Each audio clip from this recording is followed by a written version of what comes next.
So he's the guy that has the pleasure of replacing the legend Desmond Ridder, who, as you mentioned, probably the greatest quarterback in Cincinnati history. Well, Bryant has waited his turn. 3 years as the backup to Ridder. Then he transferred last season to Eastern Michigan, got some experience, and comes back, wins the battle. He is a pocket passer, which probably changes the offense a little bit, but he's waited a long time for this opportunity. So Bryant will be the starter for Luke Fickell's team. For some news on the Bearcats before we kick off, let's send it down to the sideline at Tiffany. Hey guys, Bearcats starting center Jake Renfro will not play today and is expected to miss the remainder of the season with a knee injury that he suffered last week. He had surgery this week. Left guard Gavin Gerhardt is going to start in his place. Now, this is a significant loss for the Bearcats. Renfro started 19 games for them the past 2 seasons. I did speak with head coach Luke Fickell when the team arrived. Fickell told me Gerhardt, he had been getting reps as a backup center throughout camp. So, guys, they are confident in his ability to step into this role today. You know, Tiffany, it'll be his first start at center in an environment that is really loud. You want that exchange to be very, very good, and you don't want false starts on your offensive line after the reshuffling, Clem. Well, here we go.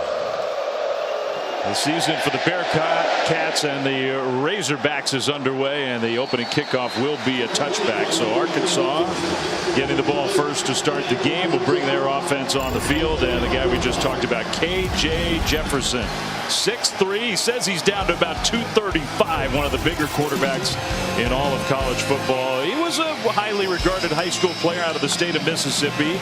Came here to Fayetteville. Didn't play a whole lot his first couple of years, through 72 total passes, 2019 and 2020. Last year is when K.J. Jefferson really emerged. And Rod said he led his team in both passing and rushing, responsible for 27 total touchdowns, super efficient. He says he's in the best shape of his life. And the Razorbacks think he's poised to have a monster season. Rocket Sanders in the backfield. It's a play fake, and the first pass of the year is complete out across the 30 to Matt Landers, one of the new targets for Jefferson in Arkansas. Yeah, and you saw that KJ was very quick and deliberate with that. That's been the one criticism, is what's the intermediate passing like for him? He's showing you right off the bat he's improved that. Another play fake, and he'll throw on the move, almost like a back shoulder type pass, and that one falls incomplete. Trying to hit the transfer from Oklahoma, Jaden Hazelwood. So it's 2nd and 10. Sam Pittman talked all week about the need to be physical and to pound the football. So what's he do? Comes out and throws 2 quick passes.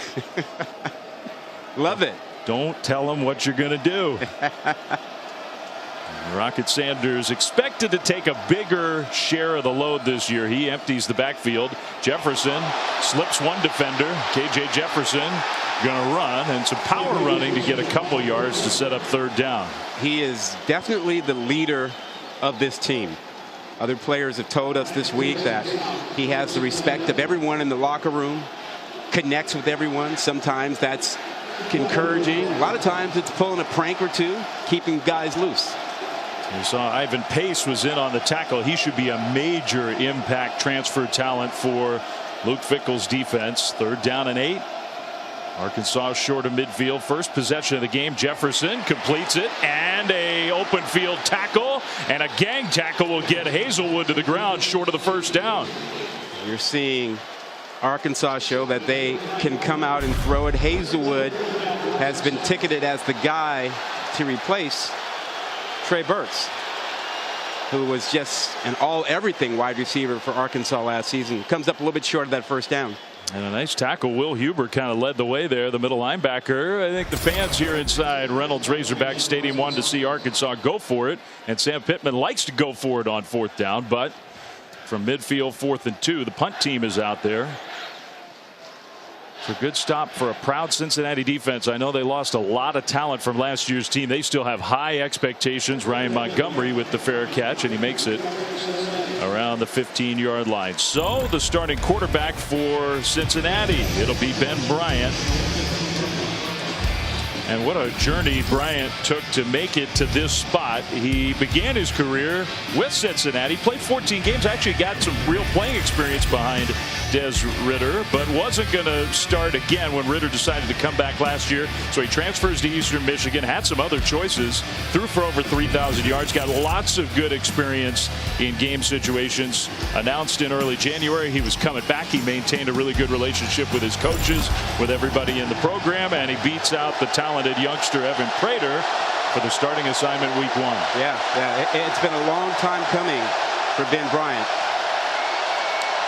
So he'll go from the shotgun. Trey Tucker, super fast. They do have a lot of speed, Cincinnati does. And the first pass completion is for a short gain. And that's Will Pauling. They have big expectations for young Will Pauling. You know, Flynn, the Ben Bryant transfer seems to have been years in the making. As you look at this quick release of his, it seemed that every year he was backing up Ridder, they talked about the need for him to get playing time, and he considered transferring a couple of times, but stuck around until that final 2020 season when Ridder decided to come back for 21. Bryant, that was into some traffic, but he fitted in there for another completion out across the 20. That's Leonard Taylor, one of 2 outstanding tight ends, but it is 3rd down for Cincinnati. We've yet to see Cincinnati run the ball. They're trying to find a new running back this season to replace Ford, who was dynamic for them last season. Ryan Montgomery is the starting tailback. It's 3rd down and 3. Under center, a pitch play to Montgomery. Montgomery will get there. Just barely ducked out of bounds across the line, and so it's a 1st and 10 for the Bearcats. Yeah, got to the edge. Good block on the edge for Cincinnati. You mentioned them having 2 tight ends they like a lot, and they're excellent blockers and excellent receivers also. Leonard Taylor, number 11, and Josh Wiley, 81. So that's a positive start for Ben Bryant. Montgomery remains the tailback to his right. Montgomery straight ahead running, and with the backup center having to play Gavin Gerhardt, we're going to watch how Cincinnati, they have a lot of experience even without Jake Renfro. They got a lot of experience. Is out for the next play for his helmet coming off. 2nd down. Their offensive line. A helmet flew off, so Montgomery has to come out of the game. It'll be 2nd down. So with Renfro out, Gerhardt moves to center. Cooper, who played an awful lot last year, as you mentioned, starts at the left guard. But remember, over on the right side, right tackle, they have a new starter in Joe Huber, who was a walk-on, awarded a scholarship last season, and they really like him. So this offensive line, a little bit of reshuffling, but they believe in being physical. A different Montgomery, Miles Montgomery in the game, and he was just swallowed by Bumper Poole, one of the top tacklers returning in all of college football. Another helmet comes off. 2 plays, 2 helmets. Number 74 must stay out of the play. If you watched Game Day this morning, you heard Reese Davis say that this would be a demolition derby game. And with 2 helmets coming off on 2 plays, you get the idea. A roll up your sleeves kind of game here in Fayetteville. Not for the faint of heart. All right, Ryan Montgomery back in.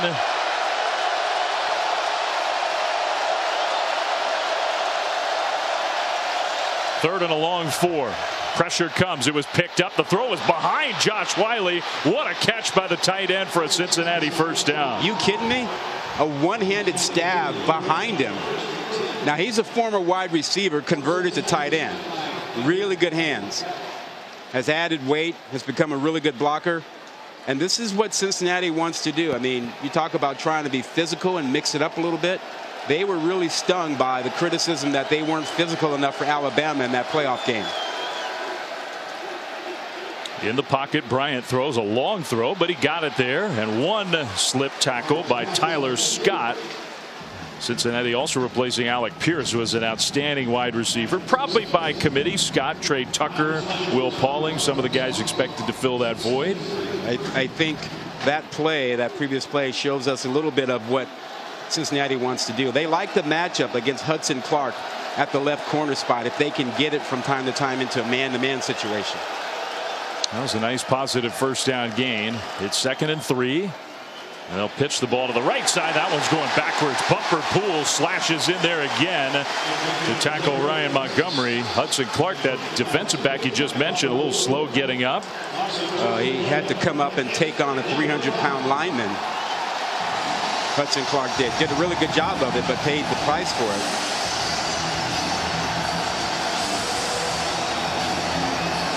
Well, Cincinnati's already converted a couple third downs. First possession of the year.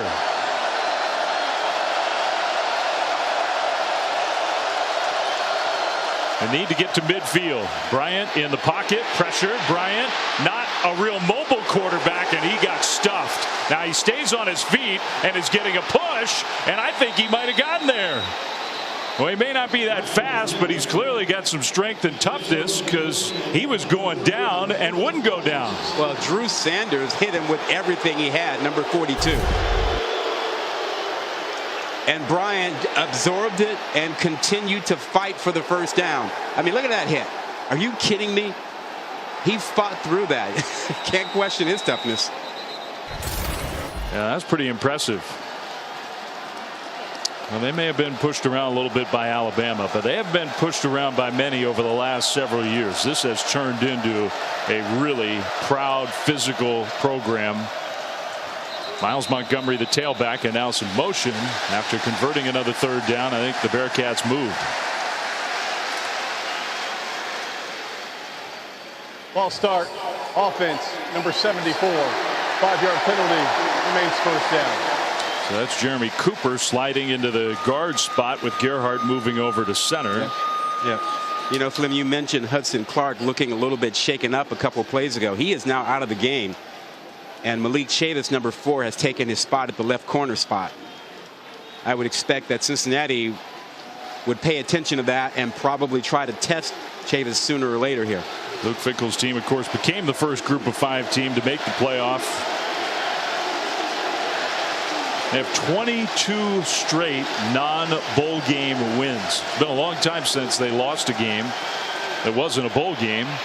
And Bryant, another nice delivery and a missed tackle out of the open field. The cut inside, down inside the 30. Jaden Thompson for the biggest gain of the game for the Bearcats. I think you have to give Luke Fickell and Gino Godelli a lot of credit.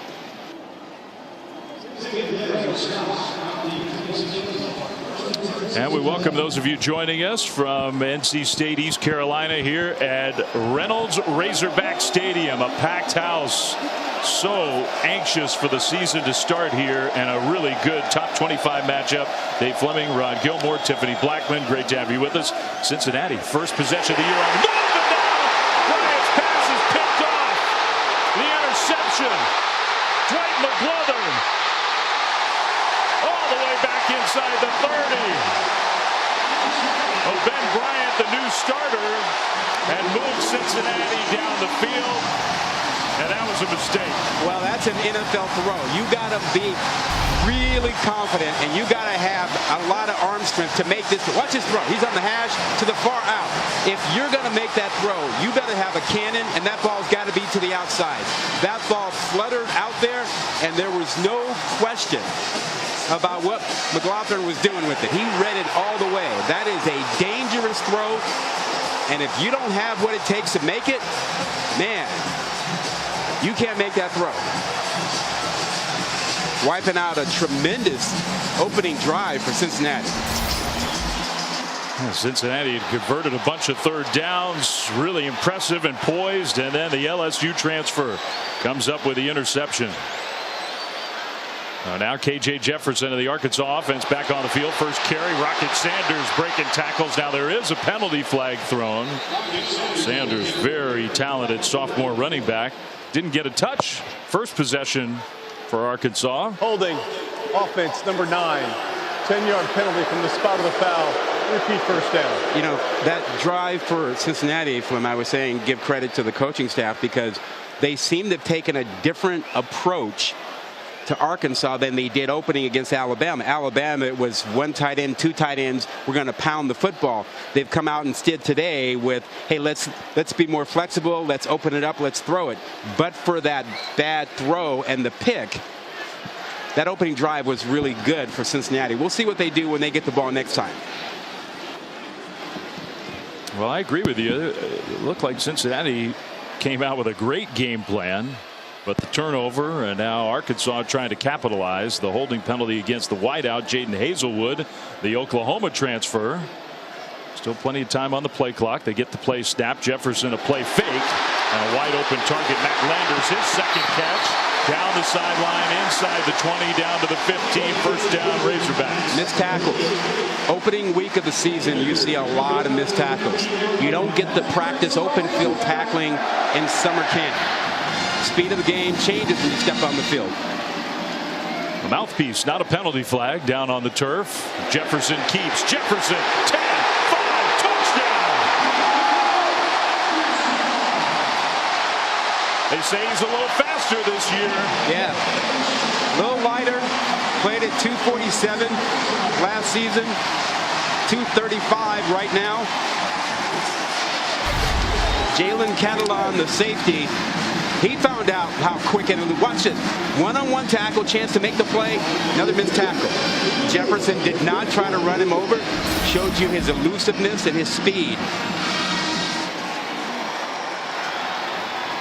Extra point coming for Cam Little. Had a great freshman year as the place kicker and starts off 2022 with the extra point up and good. Sam Pittman's Hogs.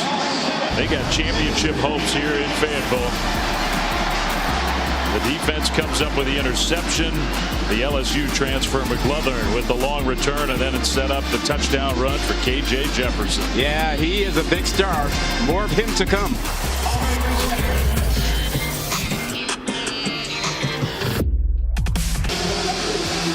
Welcome to ESPN College Football, delivered by Papa John's, part of Xfinity Kickoff Week. Ooh, Big Suey is right.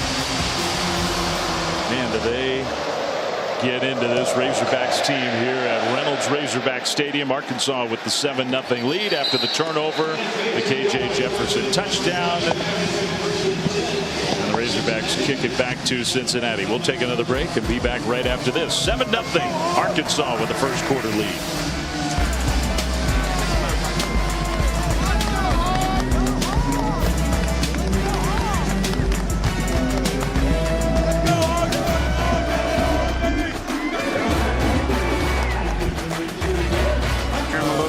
Not everybody was spooked by the pranks. Luke Fickell's team, just such a confident program right now, coming off the playoff appearance. Great seasons they've backed up. It wasn't like last year just came out of nowhere. Yeah, felt a little disrespected opening week one after being a playoff team and only losing 2 games the last 2 years. Ryan Montgomery with the carry on first down. Cincinnati has the ball for the second time. First time they had it, they moved the ball down the field. Yeah, you know, feeling disrespected, folks not giving them much of a chance. They felt like, you know, we've proven we're a pretty good team and program. That opening drive showed you as much. Mixed it up, threw the ball around a little bit. Let's see how Ben Bryant responds after throwing that pick that ended that tremendous drive they had going.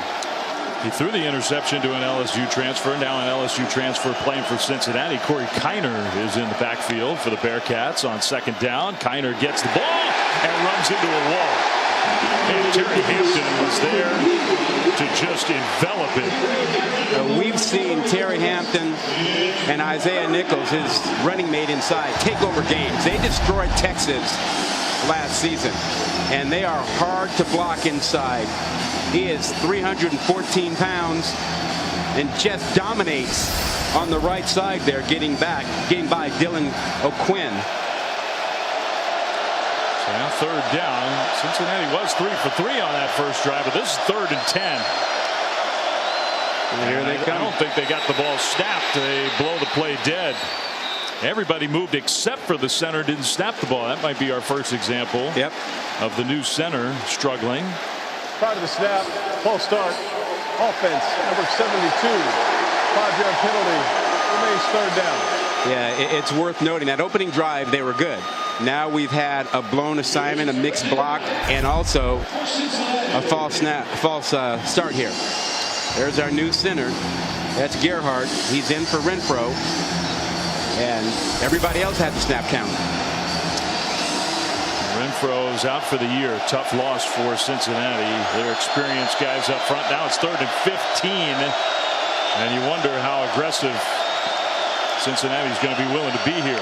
They're playing a soft cover 2. Well, they're going to throw it over the middle, and the receiver slipped. That throw might have been a little behind. And I think Cincinnati might have gotten away with one there. Yeah, I think you can say that Bryant has had some nerves in this game. A couple of his throws have been behind receivers. One spectacular catch by Wiley, and obviously the pick. But, you know, again, you would expect him to have nerves. He's waited for this opportunity for 3 years, and he's playing in front of 80,000 folks. First start of his career here at Cincinnati. So Mason Fletcher, the punter, on 4th and 15. Bryce Stevens back around the 35. Fletcher booms one to send Stevens back to about the 25. And he got away from one special teams tackler, but not a second. That was good punt and good coverage for the Bearcats. The Arkansas Razorbacks will have the ball when we come back to Fayetteville. First quarter here, and Arkansas's got the touchdown lead.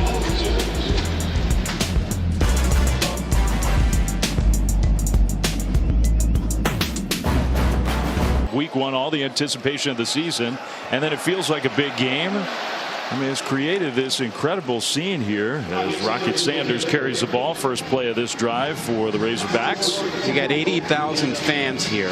It is loud. It's a big event. Arkansas fans have been looking forward to this for days. Cincinnati fans, a lot of them made the trip. This is a big deal, big game, and a great environment. 2nd and 7 for KJ Jefferson. He's going to swing that pass, and that one, I don't know if that was a forward pass or not. That was almost disastrous for Hazelwood. A backwards pass recovered by the offense. 3rd down. He recovered and scooped it up, which was a big play, and got out of bounds. Yeah, heads up play by Hazelwood, but that play never had a chance. Great play on the corner over there by Hicks to blow it up. You know, the cornerback position is such a big question. Cincinnati graduated 2 all-time great cornerbacks. Sent those 2 to the NFL draft. Yeah, one guy wins the Thorpe Award. The other guy is a first-round pick. Top 5 pick. Little swing pass on 3rd and long. Cincinnati had that beautifully defended, and so the Bearcats come up with the immediate stop. They're going to get the ball back. Yeah, you know, the speed and quickness for Cincinnati defensively is really helping them right now. I mean, getting to the edge has not worked very often for Arkansas, save the KJ Jefferson touchdown run.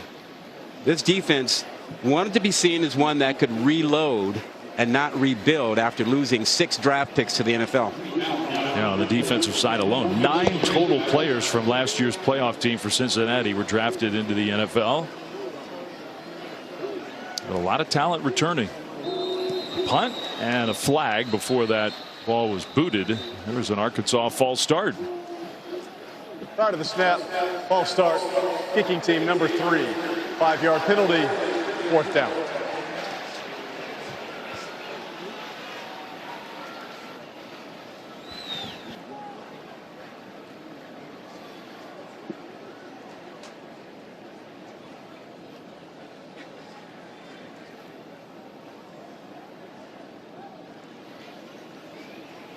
So Max Fletcher, the true freshman whose brother punts for Cincinnati, actually has the task of the first punt of the year. Well, second punt of the year now for Arkansas.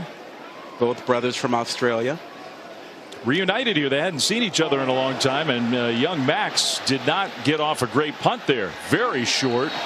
Now we'll see where they mark that one, but that one could be, yeah, almost right at midfield. That's the equivalent of a turnover. You know, that's the same as having a pass picked off there. This is good for Cincinnati. Gives them a short field. They'll start play right at the 50-yard line. Just a 26-yard punt. Well, we got the final 2 games of week 1 on Sunday tomorrow. Brian Kelly makes his LSU debut. LSU and Florida State, they haven't played in decades. 7:30 Eastern on ABC. Then Monday night, a top 5 Clemson team. I'm hoping to, quote, bounce back. They had a good year last year, maybe not quite up to their standard. They play Georgia Tech in the Dome in Atlanta. Coverage starts at 7 Eastern. with the college football countdown on ESPN. Cincinnati runs the ball with that great field position, and now a couple penalty flags come in, and there's a Bearcats offensive lineman who is down behind the play, James Tunstall. I think that was a block below the waist illegal. You know, the new rule this year limiting blocks below the waist outside of the tackle box, outside of the line of scrimmage. I think that was what happened on that play. And this is terrible news for Cincinnati. Already down one top offensive lineman for the year from an injury just a few days ago. This is their starting left tackle. Well, and Tunstall's a guy who decided to come back Personal this season. Foul, illegal block below the waist, defense number 1. The 15-yard penalty is enforced from the end of the run, automatic first down. Yeah, this is a player safety rule, and it's a 15-yard penalty. The idea is to sort of eliminate or try to reduce the number of knee injuries that occur because of that low block. And there's an emphasis on that this season. There you see Catalan number 1 coming in. And back in the day, it was all right to go low on alignment. Now you have to stay up. That was, I mean, in Jalen Catalan's defense, that was borderline. Yeah, it was borderline. I mean, he didn't go chop down right at that knee, but it still ended up as a play where Tunstall had to limp off the field. Hopefully big James Tunstall's all right. He didn't go in the tent for long. That's got to be a good sign. Yeah, that's a great sign. Ryan Montgomery, their starting running back's already been in the tent. But the penalty moves the ball inside the Arkansas 30. So the Bearcats on the move for the second time already in the first quarter.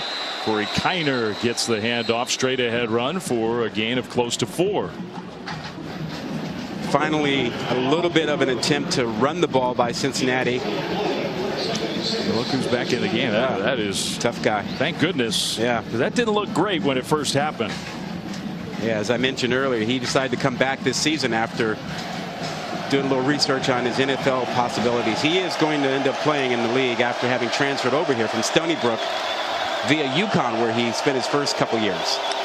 Bryant moves the tailback next to him and then hands the ball off. Kiner, season opening straight ahead run inside the 15. So it's first down Cincinnati. Yeah, and that was behind Tunstall. You know, he came right back on the field, hurry up tempo here, but he came in and got a big block for them. Kiner will get the ball again. Kiner squirts through inside the 10 down to close to the 6-yard line. The hometown kid who went as a true freshman to LSU and got some carries, got some real game experience for LSU in the SEC, and then decided to transfer back to Cincinnati. Yep, said he never should have gone to LSU in the first place, should have stayed at home. And who said Cincinnati can't be physical? They're lining up and going right at Arkansas. Final minute of the first quarter. Bearcats trying to tie this game.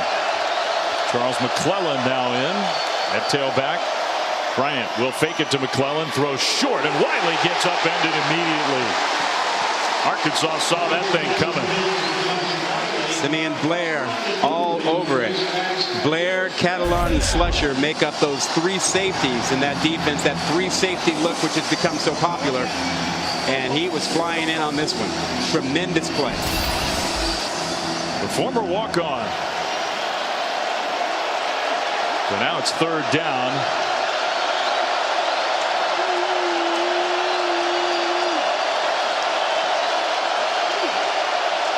Cincinnati can get a first down inside the 5. Bryant throws and he overthrew his man. Yeah. I thought he did an opening there, Will Pauling, but it's incomplete. He had him. They had the right route, had the right matchup. Accuracy just a bit off. So now the field goal team comes out. He throws this really hard on a line. Give it a little bit of air. Let your guy go get it.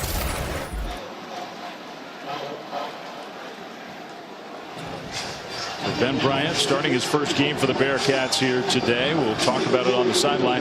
Now the place kicking for Cincinnati has to be better this year. Everything went right for this team last year except for this part of the game. They got a transfer, Ryan Coe from Delaware. Good snap and hold, and the kick is up. He missed it. Oh boy. Shades of last season. So all that work and no points. 2 big drives by Cincinnati, and on both of them they come up empty.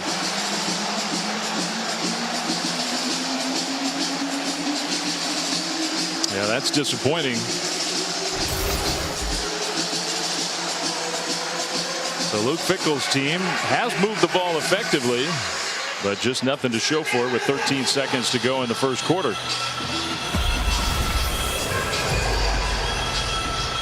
Well, this season, Allstate will celebrate every field goal and extra point made by participating universities by making a donation to the university's General Scholarship Fund. Thank you, Allstate. Cincinnati needs a few more made. Yeah, they do. And they missed about half their kicks last year. Not a good way to start this season after the way they performed last year in the kicking game. Since the start of 2021, start of last year, 9 of 20. K.J. Jefferson out into the open field, and he will not just go into a slide. K.J. Jefferson, first down, Arkansas. Yeah, that's a mistake defensively for Cincinnati. They didn't have any contain or anyone inside out, and K.J. Jefferson recognized it right away and hit the outside. Well, the final seconds That's will the end wind of the first down. Quarter. Timeout. And that will end quarter number 1 here in Fayetteville. Top 25 matchup. Physical game, and we've seen that already. Cincinnati has moved the ball, but it's been the Razorbacks who have capitalized on their opportunity. The pick, the return, and then the Jefferson touchdown. End of quarter number 1. 7-0 Razorbacks.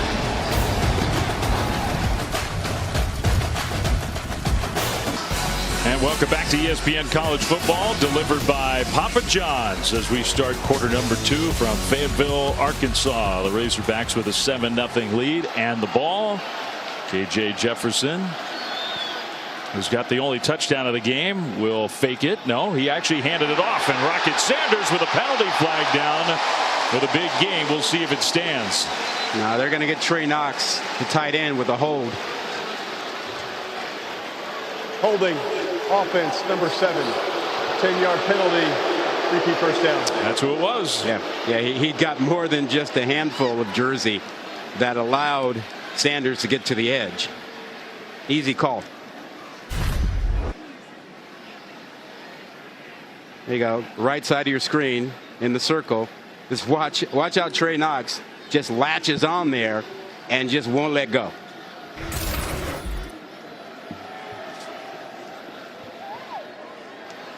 Those penalties like that on first down, they can be drive killers. So instead of the big gain, it's 1st and 20, and the Razorbacks back to their own 26-yard line. Jefferson back to pass. He wants to go deep. Instead, he goes shorter. Sanders jumps up and makes the catch, and then he was out of bounds. He never got the foot down. It's incomplete. Good aggressive play by Shepard. You know, the corner over there to make the hit and force him to come down out of bounds. Just because Sauce Gardner and Kobe Bryant are not here anymore doesn't mean they don't have talent at that position. Yeah. You know, and these guys took the criticism very personally that folks expected the Cincinnati defense to really fall off. 2nd down and long, and no running room at all. Sanders, he got tossed to the ground. Arkansas fans wanted the penalty for contact after the play was dead, but no penalty flag thrown. Yeah, and you know, it's hard to run inside where Briggs 18 and Taylor 90, you know, are hanging out.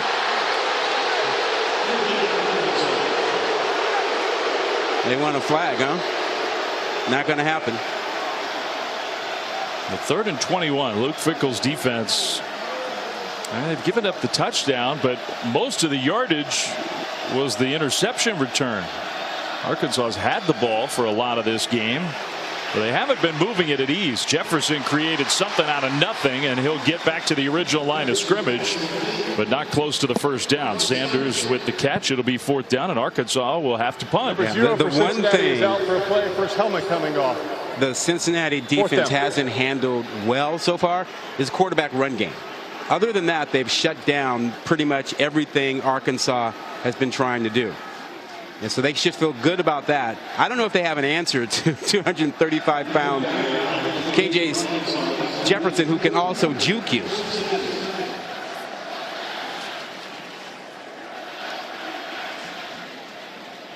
Well, they need a better punt from Max Fletcher. Trey Tucker will let it drop and ricochet out of bounds, and that was better than the last effort. So Cincinnati's offense would come back on the field. 13-17 to go in the first half. SEC Nation was here today. Big game here in Fayetteville, second quarter. At our college football studios, the Appalachian State North Carolina game was absolutely insane. App State scored 40 points in the fourth quarter. This touchdown with 9 seconds left led to the 2-point conversion to tie it. Chase Bryce can't get it in. North Carolina hangs on 63-61. All right, Matt, thank you. Back to action here in Fayetteville. Cincinnati gets the ball back. Second quarter, down 7-0. A quick completion for a very short gain to the tailback, Charles McClellan, from Ben Bryant. Starting his first game with the Bearcats. He did get the experience last year at Eastern Michigan. Yeah, he won the quarterback battle with Evan Prater. And from what the coaches told us, it wasn't close, although I'm sure some fans are wondering if Prater will get any time at all in this game. Now the swing pass and a nice move upfield. Trey Tucker's got great speed, and then the ball comes out, but it goes out of bounds.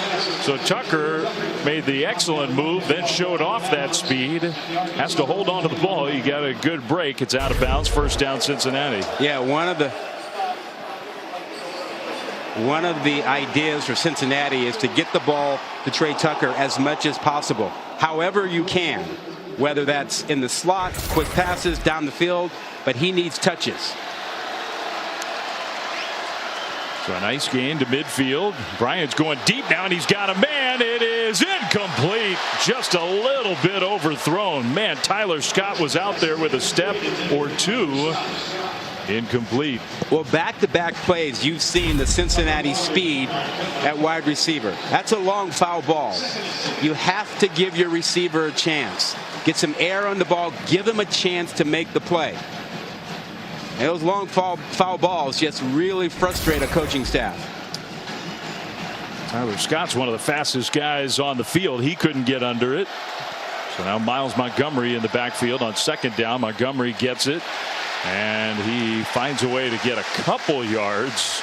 Good effort. Landon Jackson, the LSU transfer, who's a big dude up front. Yeah. I got to believe that Cincinnati will continue to go after Arkansas's defensive back. The matchups are good on the corner. The matchups are better against the safeties. Down here on the bottom, they got a matchup with Hudson Clark, the one that they wanted to have. And Arkansas showing pressure. So this might be man coverage without a safety in the middle. Cincinnati trying to get the play snapped, and they do. Pressure picked up, over the top throw again, just a little too long, incomplete. Well, that one wasn't on Bryant.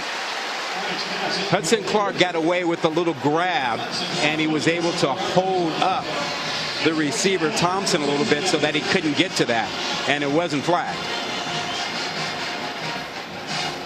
But you'll see Cincinnati come back to that. Those matchups on the edge, those are matchups that they can win.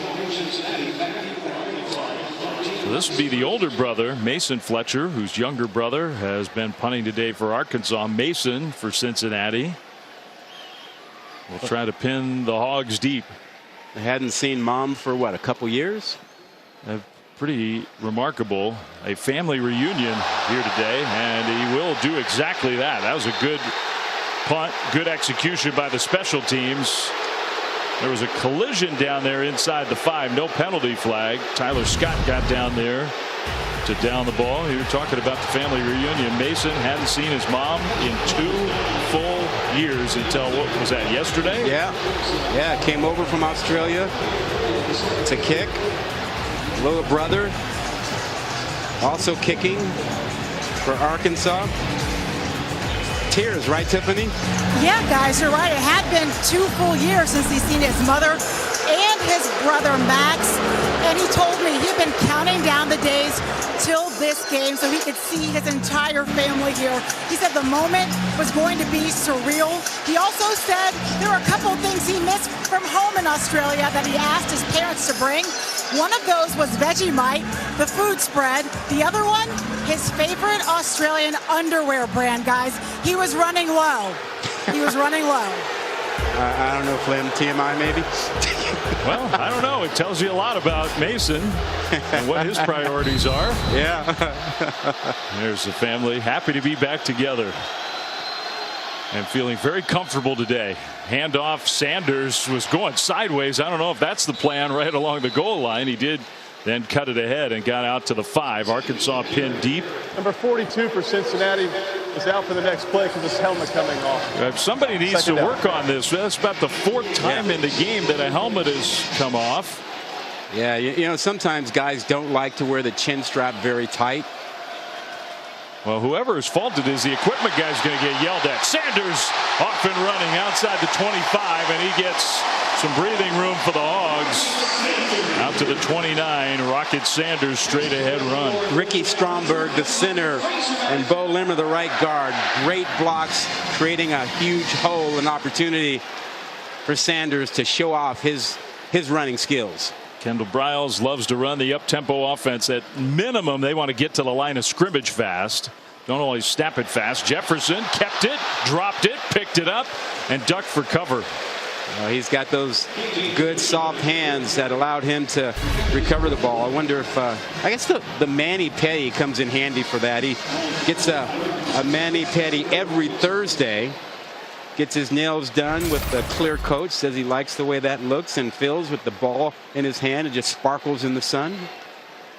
Maybe too soft. They did too good a job this week. Your mani-pedi is what, once a week, once every 2 weeks? That would be a no for me. KJ and I might have a lot of other things in common. That's not one of them. That throw is incomplete. Jefferson trying to get rid of it quickly.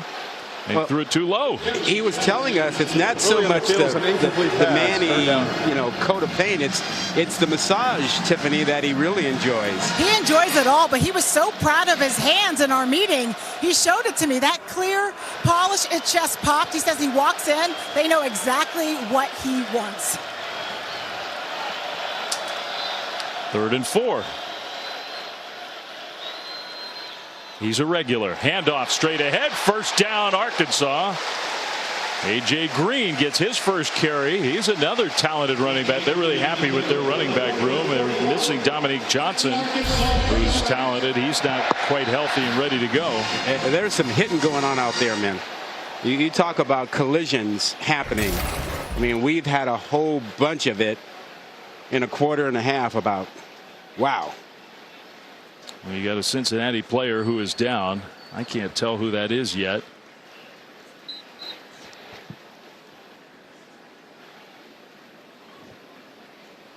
All right, so while Cincinnati attends to their player, we're going to take a break, and as we do that, we'll send it back to Matt in studio.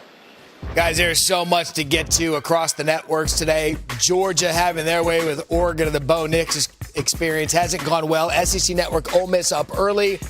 The Mario Cristobal era at Miami going well on ACC, and the tennis on ESPN2. So much sports on the opening college football Saturday. Back to Cincinnati, Arkansas after this.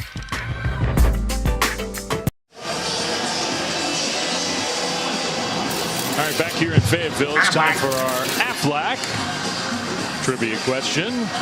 On November 7th, 2007, famous game in Arkansas history. Darren McFadden, Felix Jones set an all-time record in rush yards by teammates in a single game, 487 yards. What duo currently holds that record today? You know, I don't know that one. That's a tough question.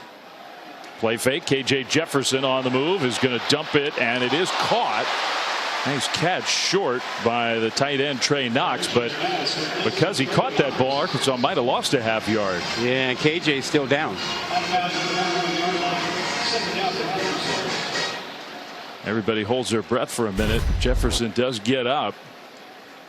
Sam Pittman told us yesterday that he certainly has been around the SEC, and he compares KJ to Cam Newton. Not that he's the exact same player, but that KJ means to Arkansas what Cam Newton meant to Auburn, and they're both dual quarterbacks. Well, they used the second quarterback, Malik Hornsby, that time into the backfield to take the snap as Jefferson went out wide, and then Hornsby handed the ball off. Hornsby so fast they're going to use him in a lot of different ways. Yeah, Hornsby will play a lot of wide receiver. He actually entered the transfer portal. He's playing wide receiver on this play. Yeah. Jefferson kept it instead of throwing it. And even though he's tough to bring down, he's not going to get 5 yards. That's what he needed. Yeah, and you really don't want your quarterback taking all those extra hits. Jabari Taylor was the leading tackler. So it's 4th down. Jefferson took several hits in that sequence, and all for nothing. They're going to have to punt. Yeah, now he's a big guy. He can handle those things. But remember, he got hurt last year in the Texas A&M game, running the ball, and played the rest of the season less than 100% because he was banged up. So you want to keep him healthy and, appreciate the toughness. But, man, he took a lot of hits that series. He needs a blow. Low punt. Tucker will not fair catch it. Trey Tucker manages to score through, holds onto the ball, breaks another tackle, and gets out to the 20. That's where Cincinnati will have it after a 37-yard punt. 7:52 to go. First half. Arkansas with the 7-0 lead.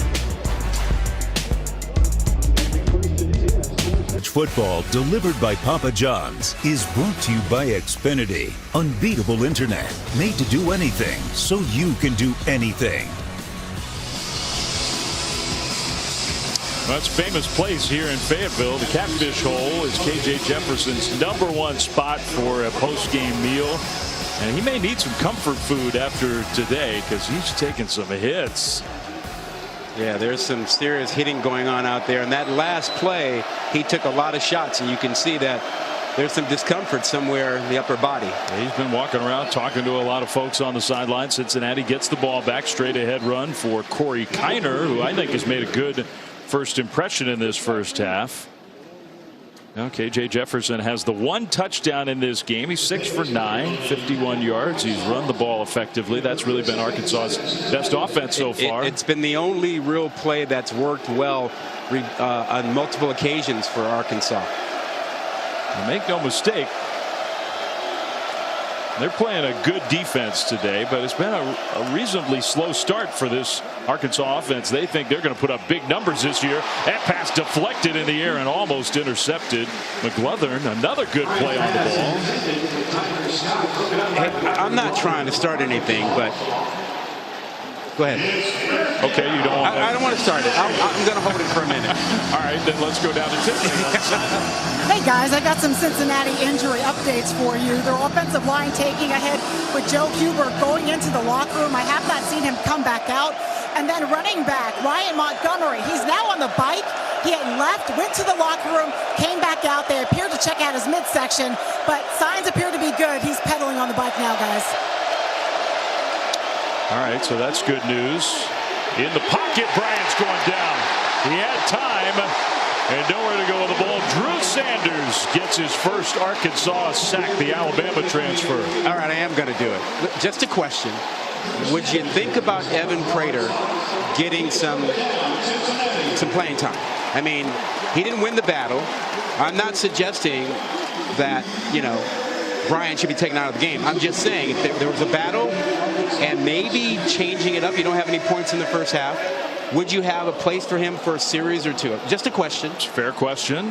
Luke Fickell has a strong preference to not have it be a 2-quarterback system. He really wants there to be one primary quarterback, but that's a fair question considering how this first half has gone. The punt and the fair catch by Bryce Stevens.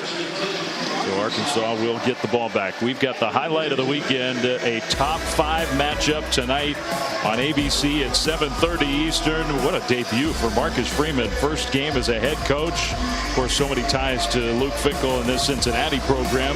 Number 5 Notre Dame going to the shoe to take on C.J. Stroud and what looks to me to be an almost unstoppable Ohio State offense. Again, 7:30 Eastern on ABC. Yeah, there you see the 36-year-old as a first-time head coach has really changed the program in Notre Dame. And tonight, the key, as far as I'm concerned, is can they hang in there the first quarter, take the crowd out of the game, keep Ohio State from making big plays offensively. If they can hang in there in that first quarter, they got a chance to hang around the entire game. Handoff on first down. Rocket Sanders out to the 35. Well, I think Cincinnati fans have to be pleased so far, replacing all that talent on defense. And the Bearcats defense in this first half has gone toe-to-toe with a big, strong, tough SEC offense and held their own. Yeah, this was a reputation and pride thing for Cincinnati after the way they were talked about for not holding up against Alabama. There's another play. Another really good play, yeah. You know, and the conversation this week was, well, here comes another big physical SEC team. You can't hold up against them. But Cincinnati defensively has shown, yes, they can, particularly up front inside. Corleone just made, a nice play with his mates there. Taylor also involved, and that defensive line has been a problem for Arkansas. And Ivan Pace, the older brother of Deshaun Pace, who transferred to play with his brother after being the MAC Defensive Player of the Year last year. He's had a nice first half. Jefferson created some time and found the room to complete that one in coverage. Warren Thompson with the catch for an Arkansas first down. He's more than just a running quarterback. Out of the pocket, nice touch on the ball, finds his outlet receiver. That's a big-time play. I mean, that's quarterbacking. Warren Thompson, who began his career at Florida State, they said he had a great camp. They expect him to have a breakout year. Handoff for a gain of 3 on first down with 5 minutes to go until halftime. Tempo again here for Arkansas. As you mentioned earlier, they like to go fast. Jefferson from the shotgun. Play fake, keeps it, and Jefferson out to midfield, gets stopped a couple, maybe 3 yards short of the first down by Eric Phillips. You see an adjustment by Cincinnati defensively for the quarterback run game. They had the strong safety threats out there waiting for K.J. Jefferson. So now third down, Jefferson fakes, throws, and his receiver slipped. Hazelwood went down, and it's incomplete. That ball was underthrown also. It makes you wonder, is K.J. Jefferson feeling it a little bit from those shots that he had last series? We saw him in a little bit of pain on the sideline. Yeah, there's also the issue. I mean, I know he and Jaden Hazelwood worked a lot this summer and into fall camp, but yeah, good point. So new player on this Arkansas roster. Good point. So 4th and 3 and another Razorbacks punt. Tucker's going to let it go over his head. It'll bounce into the end zone for a touchback. So Cincinnati gets the ball back after the 50-yard punt. 7-0. Razorbacks ahead.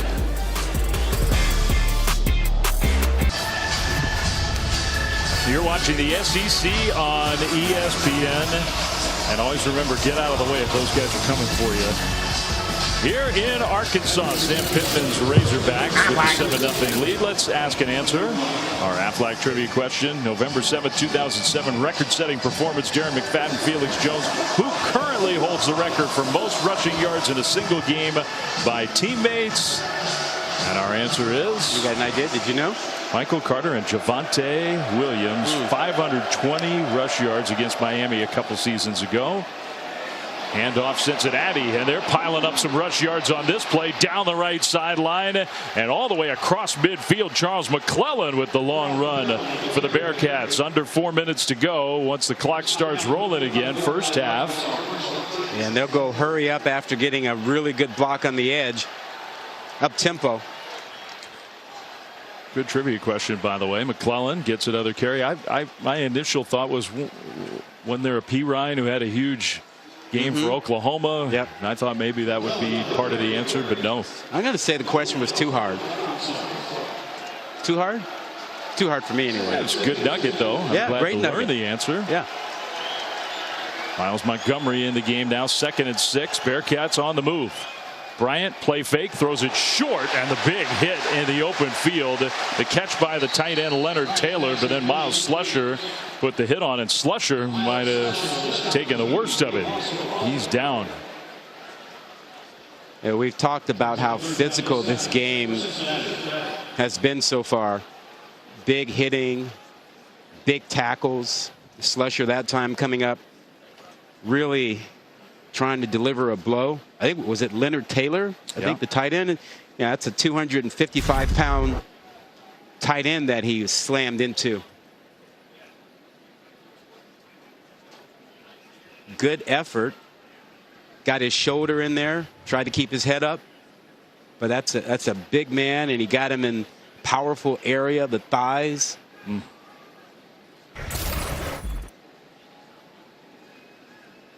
So Miles Slusher's made a couple really nice plays in this first half for Arkansas. Razorbacks lost some players from their secondary. So Slusher's a guy they're counting on for some big time performance this year. And while they look at Miles Slusher, let's check in with Matt in studio. All right, guys, coming up in the Lexus halftime report, we got dogs and ducks. It is all dogs down in Atlanta, plus North Carolina and North Carolina State, respectively. The finishes to their game were absolutely unbelievable. You'll need to see it to believe it. And Michigan rolled, same as it ever was at the Big House. Jesse Palmer, Joey Galloway join me coming up on the Lexus halftime report. All right, Matt, we'll look forward to that. Interesting thing that Jim Harbaugh's doing with his quarterback position. And Cade McNamara played well today. It was everybody else on the roster who really played well. A nice performance for the Wolverines.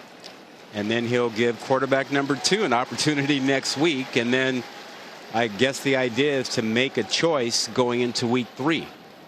That's different. First time I've come across any coach handling it that way. Well, Slusher turned over. I thought he was going to sit up, but I'm not sure.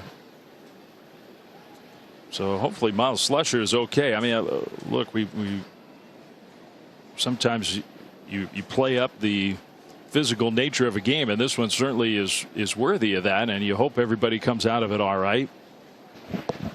Yeah, it's been as physical as any opening week game that I can recall, and certainly any game this weekend. I mean, it's been incredibly physical. And I think, Rod, the scene, the atmosphere, you're playing an SEC team on the road after losing all that talent. You have that incredible year last year that Cincinnati had, losing in the playoff to a great Alabama team. And the questions were, well, okay, was last year the aberration? Could they keep it? I mean, look, I know it's not even a full half of football, but really in just about every way you could measure, they've gone toe-to-toe with Arkansas. Yeah, I mean, their pride was really sort of challenged. You know, could Cincinnati be a physical team? Can they stand up to an SEC West team after having trouble with that against Alabama? You see Slusher get up, thank goodness. And they've more than held their own today physically against Arkansas. Both coaches echoed that sentiment that you're talking about. Look, we always feel like we're the toughest team on the field, and this is a game where we're going to find out because they feel the same way. Yeah. You know, and people doubted whether Cincinnati could reload after losing 9 players to the NFL. You know, and the top teams, and the argument from Cincinnati was, look, top programs do reload. We're a top program now. But the public kind of doubted that. And right now in this first half, they're showing that they're reloading with a lot of talent. They've had opportunities to be ahead in this ball game, and they've just missed a few of them. So 3rd and 7 in Arkansas territory. Bryant will throw one over the top to McClellan, who got to that corner, but then got shoved out of bounds. Stopped, I think, a couple, maybe 3 yards short of the first down. This will be interesting for Luke Fickell. I think that was a 2-play decision on 3rd down. Yeah, and they're lining up for going, and you should. I mean, you're in no man's land here. You punt the ball here, it's very likely you won't get it inside the 10 and go into the end zone. So I like the call. Question is, what do you run here? You haven't had a lot of success running inside. You have had success throwing to your backs out of the backfield and your tight end. Something quick, something to the wide field. 4th and 2. Bryant takes a low snap, rolls right, and delivers right there for a first down. Cincinnati, Will Pauling. And there it is, just rolling to the wide field. Catch your receiver right out of his break. Good anticipation by Bryant. Didn't waste any time with it. And accuracy. Gave him a chance to catch it and run with it. That's good quarterback play. Give him a chance to turn upfield.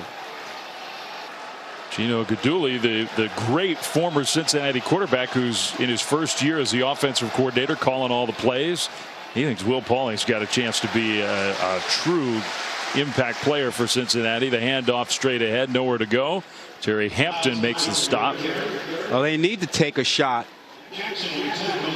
at one of the corners here. Even if they get the 3 deep coverage, they've got a chance at that. Now, if they show them the 2 deep coverage, you want to stay away from it. But if they get a single coverage, whether it's man or zone, they should take a shot at the corners. And I do think they are happy to let seconds tick off the clock. They don't want Arkansas to have the ball again in this first half. So 2nd down, Bryant in the pocket, plenty of time, still looking, throws across the middle into coverage, knocked away, incomplete. Trying to get it to Trey Tucker. Yeah, I thought the choice should have been deeper to Scott. He had single coverage in the end zone, and I thought that might have been a better throw, easier throw. You'll see at the top of your screen, beyond where this ball goes, there's another route one-on-one, and instead he goes into the double coverage.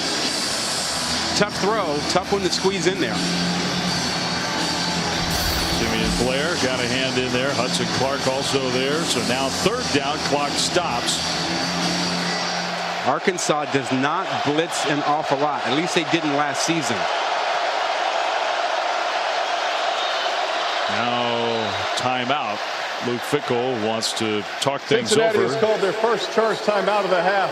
It'll be 30 seconds in length. Play clock was winding down.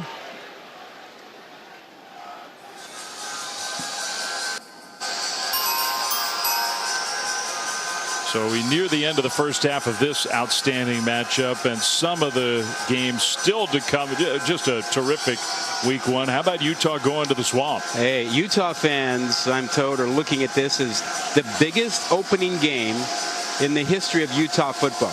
Coming off that Rose Bowl season and a chance to be a playoff team this year, going to the Swamp. They see this as the biggest opening game that the Utes have ever had.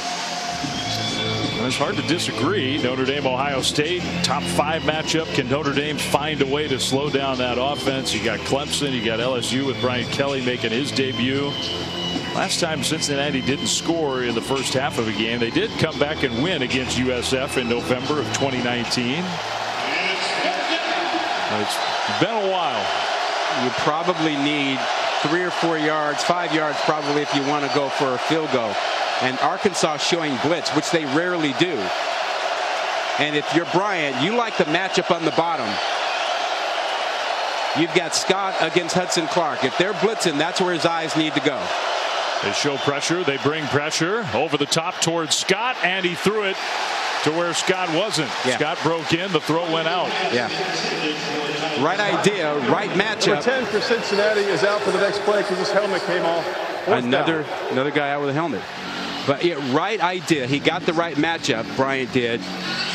But he and Scott not on the same page, couldn't hook up. No chance for redemption here for the place kicker.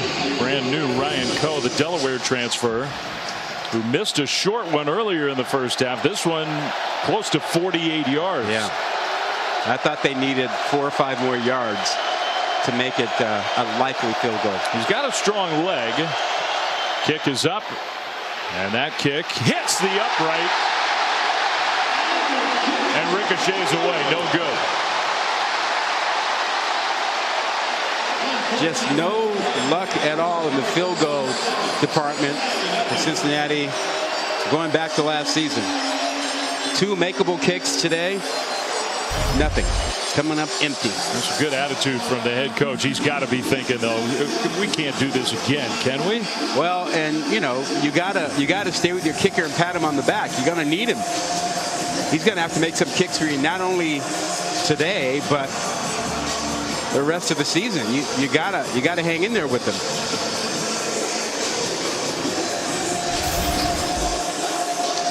So Sam Pittman's team, Arkansas has all 3 timeouts. 1:14 to go. They started the 30. That's plenty of time to get down into field goal range, or who knows, maybe even better. We'll see. Play fake. Jefferson goes deep left sideline, and it is incomplete. Knocked away. Good coverage there by Jaquan Shepard. There's that deep ball that Jefferson gives his guy a chance. He puts enough air under it. They don't want to overthrow anybody. We're talking to their offensive coordinator the other day about it, Kendall Briles, and he said, look, we'll take the underthrows. We don't want the overthrows. Give our guys a chance because we got tall receivers. 2nd and 10. Jefferson will run right side. KJ Jefferson gets across the 35. Clock will keep moving. It'll be 3rd down, gain of 7. If you're Cincinnati, keep your safety in the middle of the field so he can help on deep throws. 3rd down, Jefferson across the middle, complete. That's an Arkansas 1st down out to midfield, Warren Thompson. How much pressure will Cincinnati bring? Just a 4-man rush, and the throw across the middle through the hands of Knox, who I'm not sure was ready to catch the ball. Incomplete. Clock does stop. Yeah, the 4-man rush is okay. You know, if you're going to go with 3, you're going to have a problem dropping 8. You're not going to get pressure on this guy. You want to move KJ Jefferson off his spot a little bit. You know, we talked about he's a great deep ball thrower, so you want to force him to stay on the move for the short and intermediate throws. You don't want him sitting in the pocket and taking the shots down the field. 37 seconds to go, 1st half. 2nd and 10. Jefferson hands the ball off. Rocket Sanders. Sanders will not get there, so the clock rolls. Now, Razorbacks have their timeout, so it's not like you can't do that. That's fine. They called the timeout. Yep. Arkansas has called their first timeout of the half. Yeah, it's about how you manage those. Please reset the game clock last to 30 seconds. 3-1. They've got a couple of timeouts left. We've seen, even this weekend, poor clock management. Final minutes of a half or a game, and Purdue struggled with that on Thursday night. I mean, you would really expect Arkansas, same coordinator, same head coach, same quarterback, all the experience these guys have had together, you would expect them to handle this kind of situation well. Yeah, and right now you should be thinking, okay, let's see if we can guarantee ourselves a field goal. And if we can do better than that and get a shot at the end zone, let's do it. Now, watching their kicker pregame, man, we saw Cam Little lighting it up from 52 yards out with like 10 yards to spare. And so he's got a big leg. So it would lead you to think that, you know, you get yourself 7-8 more yards, you might have a field goal attempt at least in your back pocket. And we'll see if Jefferson at Arkansas can convert a 3rd, and it's about 1.5 yards really that Arkansas needs, and not force Cam Little to kick a really long field goal.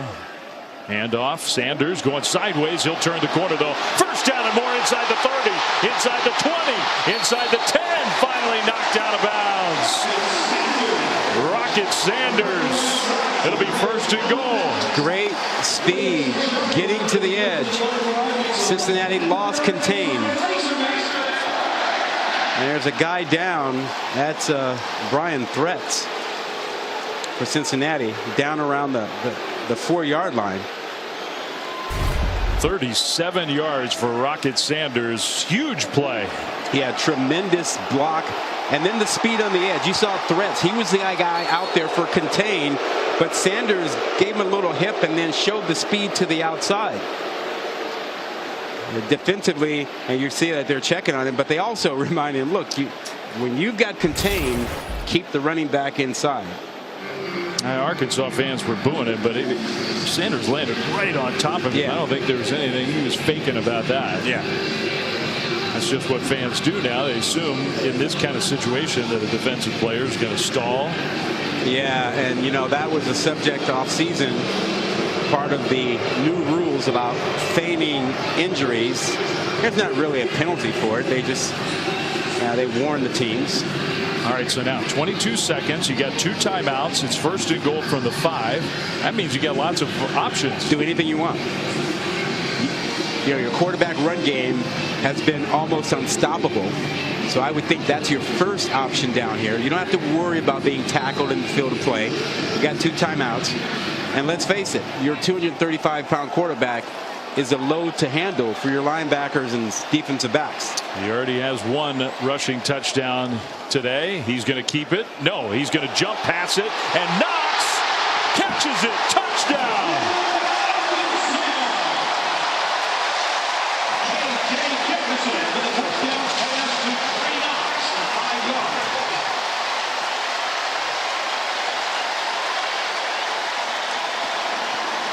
What a drive, and what an end to the first half for the Razorbacks. Shades of Tim Tebow with the jump pass. Big running quarterback. Slams into the line of scrimmage over and over. You expect him to do it again, and he jumps and throws the ball for a touchdown. I mean, the guy's 6'5" on the receiving end. I mean, Cincinnati defended that well. Yeah. I don't know how you stop that. Well, sometimes there's not much you can do about a guy who's just bigger, faster, better at the moment. Watch this. You get tight end slipping in there, and you got a guy in position, but the ball is put in the right spot towards the back of the end zone, and he's 6'5", and Trey Knox goes up and gets it. It's a great catch. Yeah, Deshaun Pace saw what was coming. Yeah. And he got a hand in there. No, Pace did a nice job, but you know he's 6'1.5", 6'2", against a 6'5" guy where the ball is thrown perfectly away from Deshaun Pace. Sam Pittman's team goes 7 plays, 70 yards, less than a minute after the missed field goal, second missed field goal of the half for Cincinnati. Don't you think that really hurts? It hurts. If you're Cincinnati, that really hurts. You kept this into a 1-possession game, and then in the last minute and a half, you break. They were on the move thinking we're going to go tie this game up. Yeah. And instead they come away with nothing, and Arkansas goes right down the field. If you're Arkansas, you feel good about the way you're closing out a half. If you're Cincinnati, you're trying to make sure that you mentally don't let that last drive break you. Bearcats do get the ball to start the second half. Kickoff is going to go into the end zone for a touchback with 17 seconds on the clock. All right, the offensive line, big part of that drive. So let's take a look at Arkansas's offensive line with pocket protection, brought to you by Nationwide. Yeah, did a tremendous job sealing off inside, and then Sanders using his speed to get to the outside to set up a tremendous end to the drive with the Tebow-esque KJ Jefferson jump pass to Trey Knox. And talk about a 2-minute drill there. That's pretty darn good.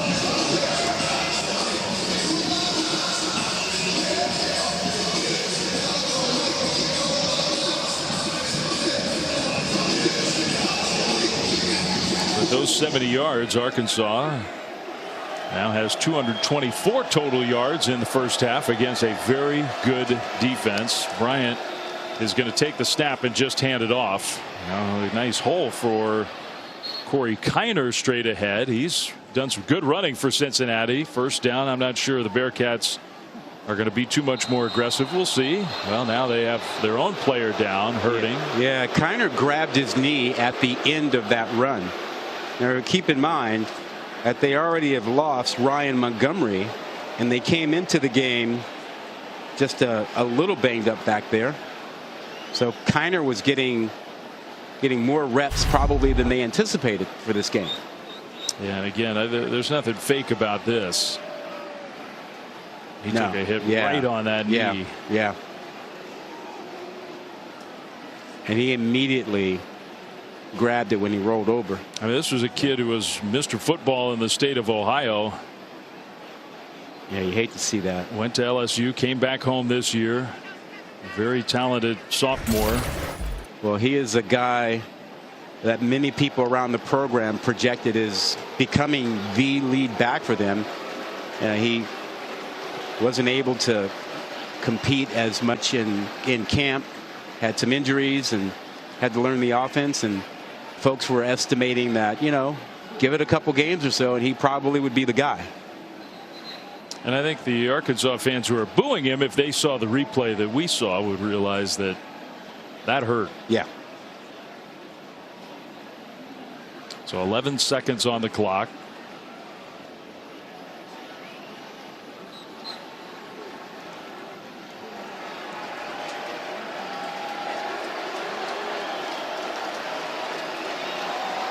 And Cincinnati is going to just let those seconds wind down, and the first half comes to an end. Well, I thought the Bearcats acquitted themselves very well until the last minute. I think that's right. I think that last drive really it affected Cincinnati. They have to make sure that they're okay with it in that locker room. 2-touchdown lead for the Hogs. It's halftime. Let's go to Matt, Jesse, and Joey in studio. Glenn, thank you. We're going to do you. In college football delivered by Papa John's, part of Xfinity kickoff week here in Fayetteville, where we start the second half. Two top 25 teams, two really good physical teams. The Razorbacks of Arkansas have a 14-0 lead, and the end of the first half was big for the Hogs. So before we start, how about our Papa John's game track? These numbers, they look pretty even. They were even more even before that last-minute 70-yard drive for Arkansas. Yeah, that's not what you see here. The impact of that last drive right before the half, where Arkansas picked up a lot of yards and they got the touchdown. That 2-minute drill was fantastic. Otherwise, this game really has been evenly played by both teams. Cincinnati has missed some opportunities. Their third quarter is going to be really, really big for the Bearcats. Time of possession, Cincinnati had the advantage. That's not how Sam Pittman usually likes to envision things with his power football team. So the kickoff is going to go into and through the end zone for a touchback. Dave Fleming, Ron Gilmore, Tiffany Blackman, great to have you back with us here in Fayetteville. Interesting game, physical game. How does Cincinnati not just move the ball? They moved the ball okay in the first half. How do they get points on the board? They missed opportunities. I think Ben Bryant is going to play much better in this third quarter, fourth quarter. I think, you know, the nerves he got through the first half. He missed some throws he'd like to have back. There's no question about it. They had things open. The short passing game, the deep passing game, they had some things there. So I think Cincinnati will calm down a little bit, and they'll get some things going in that regard. They have an issue on the other side, though, because K.J. Jefferson is a problem for their defense, running it and also throwing it. I agree with you. I think there was some stuff there for Ben Bryant and the Cincinnati offense. And he made some impressive throws. Yep. He's known for his arm. He's sort of a pro-style pocket passer. He also missed some throws. I mean, there were a couple times where the play was there to be made. There were two deep throws that they missed, that he overthrew receivers, where if he gets them, they have touchdown passes. And then there was the pick thrown across the field from hash mark the sideline, was thrown inside, didn't have a lot on it. That stopped one drive. So if they clean up some things, there's some opportunities for Cincinnati to get back in it. Well, you saw those numbers. Not exactly a high bar to clear when you talk about downfield 5 yards or more. That's a nice delivery right there for a first down to Will Pauling. That might have been the most confident throw we've seen from Bryant all day.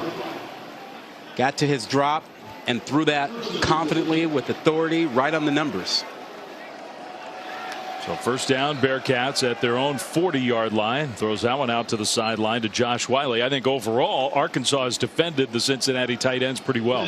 Yeah, you know, they've actually tackled pretty well. I think we've seen them miss tackles on the side of the Cincinnati defense, not as many on the Arkansas defense. And remember, opening week, tackling is an issue for almost every team. You just don't practice it, live tackling in camp. I showed you number one, Jalen Catalon, preseason All-American, was hurt midway through last year and missed a good chunk of the year. Here's a deep pass down the right sideline, and again incomplete, and again in a spot where this time Nick Mardner could not catch it. So that was good coverage that time by McLaughlin. He pinned his receiver against the sideline. Not a lot of room there.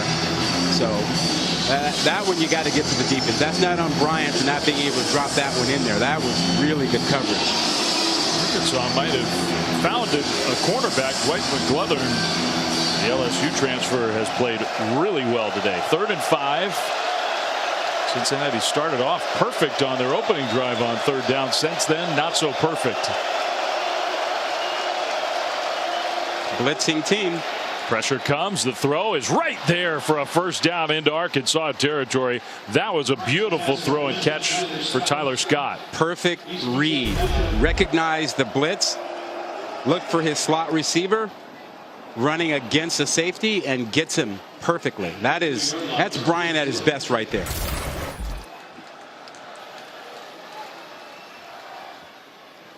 So now on first down, that pass goes incomplete, trying to hit Scott on the other side of the field. It'll be 2nd down. I do like Cincinnati coming out and trying to establish Bryant in this 3rd quarter. As you see the number of plays in the opponent's territory, Cincinnati has gotten in there. They just haven't been able to finish drives. They've shot themselves in the foot. I mean, if you had shown that without the yardage or the points, just said one team had 16 plays across the 50, the other team had 5, you would not expect the team that had 5 to be up 14-0. Bryant throws short middle, wide open, and a good delivery again. Hits Trey Tucker in stride for another Cincinnati first down. Yeah, getting creative. Tucker in the backfield. Bring him out on a little circle route. You got him matched up against the backer. I mean, I like the creativity, the changes you have with Cincinnati here. I think the Bearcats did a little work in the halftime locker room. Now Bryant throws kind of falling away, but gets the pass there. That's Taylor, the tight end, with the catch. Now there is a flag. That's going to be a hold on Arkansas. The play as it stands was about a 5-yard completion, so I would think they'd take the penalty. Holding defense number 4. The penalty is 10 yards from the previous spot and includes an automatic first down. Look, good anticipation by offensive staff for Cincinnati, using the crossing routes, the circle routes, the quick outs against this defense. It's worked against the man coverage when they see it, and in the zone coverages, you still got a guy trailing to get open here. You got him matched up there. The hold is down the field. You saw it beyond where the ball was thrown. Penalty was against the defensive back Malik Chavis. Bryant on first down takes a hit, throws end zone, and it's incomplete. Scott was wide open. Yep. Can't miss him. Can't miss him. And if anything, you throw that ball towards the middle of the field a little bit more. You don't need it to be as hot. Look at it. He's wide open, got a lot of room inside. Make it easier for him, and that's a touchdown. They've just missed too many of those today.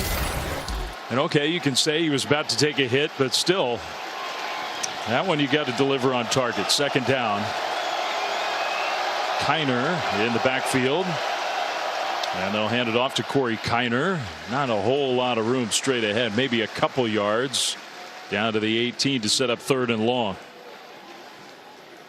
What does Arkansas do here defensively? They've shown more blitzing today than they did last season. They were one of the teams in the country that blitzed the least amount. And now you've got a 3rd down situation. Feeling good about your secondary? I could see them coming again here. They're showing it. Receiver in motion on 3rd and 8. Bryant looking right, now back middle, throws short middle. Wiley, the tight end, for the catch, and that move forward got Cincinnati a first down. Good composure by Bryant. Wasn't rattled by the show of the blitz. Kept his composure, waited for his tight end Wiley. And now you got matchups again down on the corners here. Hard to play, a lot of zone and cover a lot of area here when you're spread out like this. This is where the Bearcats just have not been able to convert. Handoff, no, a fake. Bryant's going to try to run, and That's not his game. He cut it back middle and did actually get some positive yardage there, but you can see why they don't ask him to do that. Now, Bumper Pool ran him down, forced him to turn back inside.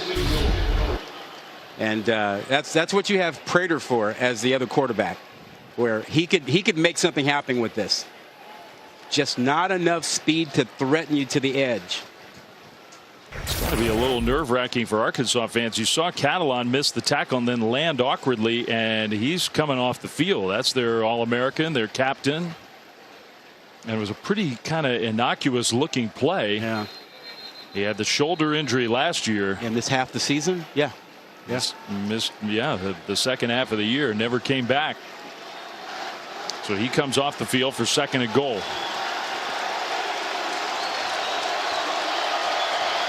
Cincinnati with the ball first here in the second half, looking to make this a one-score game if they can punch it in. Kiner straight ahead, touchdown Bearcats. Corey Kiner with his first hometown touchdown. And that was a great start to the second half for Cincinnati. Yeah, tremendous call there, with that zone blocking. Watch the line slant to the left. Everybody goes that way. Now you got one guy who's got to block for you, and that's Wiley, the tight end. And he does enough to open it up for Kiner to get in. And all of a sudden, Cincinnati is back. We talked about the importance of the third quarter and the opening drive for them. Well, with that drive, they've now outgained Arkansas for the game. 12 plays, 75 yards. Extra point is up. And that one, at least, is good. So a kick finally goes through for Luke Fickell's team. They missed 2 field goals in the first half. They make the extra point, and they made it a 1-touchdown ball game. And all the stuff you talked about at halftime came true, and Cincinnati is right back in it.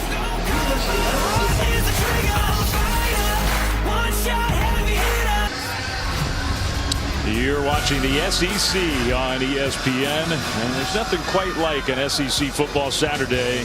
This one to start the year. They are so excited for this season here in Fayetteville, but the Razorbacks, they have their hands full. Cincinnati on the board. It's a 1-touchdown spread, and the kickoff will go into the end zone for a touchback. And let's go down to Tiffany. Hey guys, when I spoke with Coach Sam Pittman, he told me in this half they've got to get the throwing game going. But then he said it's a fine line. When we hand the ball off and run it, good things are happening. He said we just got to see some more consistency. He said in this second half they want to come out and establish a physical run game, guys. Yeah, well, they didn't start the game that way. They came out throwing the ball after talking about being physical all week, and now, they haven't dominated Cincinnati physically like I think a lot of the players and the staff thought they might. They thought they had a size advantage. Cincinnati's really hung in there with them, particularly on defense. By the way, we're thrilled to have Tiffany Blackman as a part of our crew this year. Yeah, yay Tiff.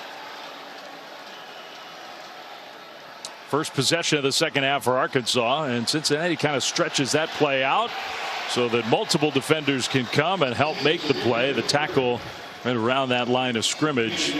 You called it. Taj Ward, 15, did a great job of containment, staying on the edge, forcing everything inside, and let his mates come in and make the tackle. Yeah, and Ivan Pace may get credit for that tackle. He's going to get a lot of tackles this year, I think. Rocket Sanders, a little misdirection there, but Cincinnati read it well. So another couple yards, but it'll be 3rd down and maybe 6. So the Bearcats have a chance to get a quick stop here. The pass across the middle, and that's Trey Knox, and that will be good enough for a 1st down. Trey Knox is big enough to where it doesn't matter if you're trying to stop him. He'll fall down for the 1st down at 6'5". And about 245. They think he's poised to have a big year. Converted wide receiver. He's gotten bigger and stronger. And another misdirection play. Great ball handling by Jefferson, and then the broken tackle along the sideline. The cut inside, still running inside the 40. That's the freshman. He's a true freshman. They think he's got a chance to be a great player. Rashad Illegal Dubinion. substitutions, defense. The 12th player did not get off the field. The penalty is declined. Results in the play is a first down. And he did it against 12 defenders. Yeah, and Arkansas did not even want to have that announced. They wanted to go. They were trying to go fast, so they feel like they've been penalized by not being able to go as fast after that play. And they have so many good ball carriers on this team. We'll see how much action Dubinion can get. I think that's a backwards pass. Hornsby, the backup quarterback, is going to take off. And he's also a track star. He got away from a couple would-be tacklers and got an Arkansas first down. You can see how that play is so hard to defend. Yeah, how about his stride, the beautiful stride of Hornsby? You can see why they were already talking about him as an NFL prospect as a wide receiver. He's dynamic with the football. You saw it right there. And they defended the pass well with him getting that backwards pass from Jefferson, but then then trying to get him down if he takes off is a whole different challenge. Now remember, he tried to transfer but then changed his mind, and Pittman said, sure, but you're going to play a lot of wide receiver. Jefferson hands off, and this is Dubinion, the freshman again, upended across the 20-yard line down to the 19.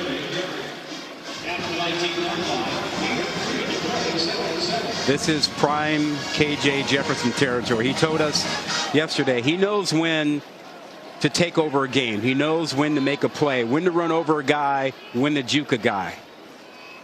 Jefferson will keep it, and he didn't have a chance to do either there because he kind of got tripped up in the backfield, got maybe a yard. Dante Corleone, who's a really talented young player on the inside. 6'2", 320-pound defender. The run direction up the middle. Cincinnati has more than held their own. Outside, Razorbacks have had some success. Trouble containing the edge. Third down and 7. Jefferson in the pocket. Pressure comes. He throws, and it's caught. What a catch! And a collision at the goal line. Touchdown. Jaden Hazelwood, his first Arkansas touchdown. Again, giving his receiver a chance. That ball isn't overthrown. It's underthrown. He knows that Jaden Hazelwood at 6'3", 215 can jump and come back and get the ball. He leaves it short to give him a chance. Again, the word at Arkansas is we don't want the long foul balls. We'll take the underthrow, give the receivers a chance, and you saw it right there. Well, that was beautiful. Jaden Hazelwood, who was Oklahoma's leading receiver last year. KJ Jefferson, he took the lead on recruiting Hazelwood once he decided to transfer, and I think those two are going to hook up a few times this year. They told him, if you come here, we're going to make beautiful music. We'll make touchdowns. And promise kept opening week.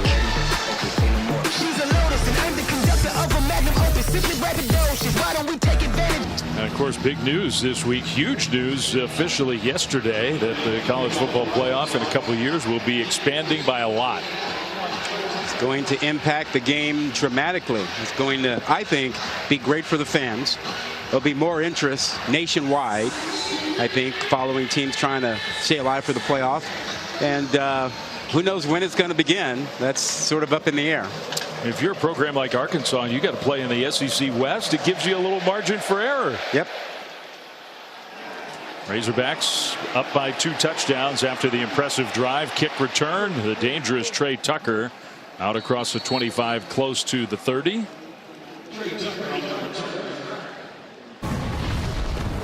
Well, it was a great answer from Arkansas's offense. Yeah, the last drive they talked about getting the passing game together. How about just a little screen off a couple of fake misdirection things to get them set up, and then come right back with, hey, we're going to do a double pass. No, we're not. Malik Hornsby is athletic enough to set us up for this.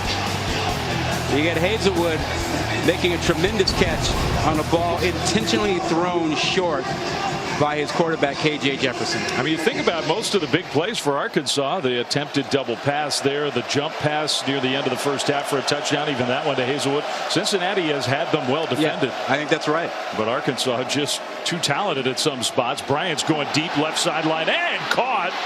perfect pass and catch along the sideline, Tyler Scott.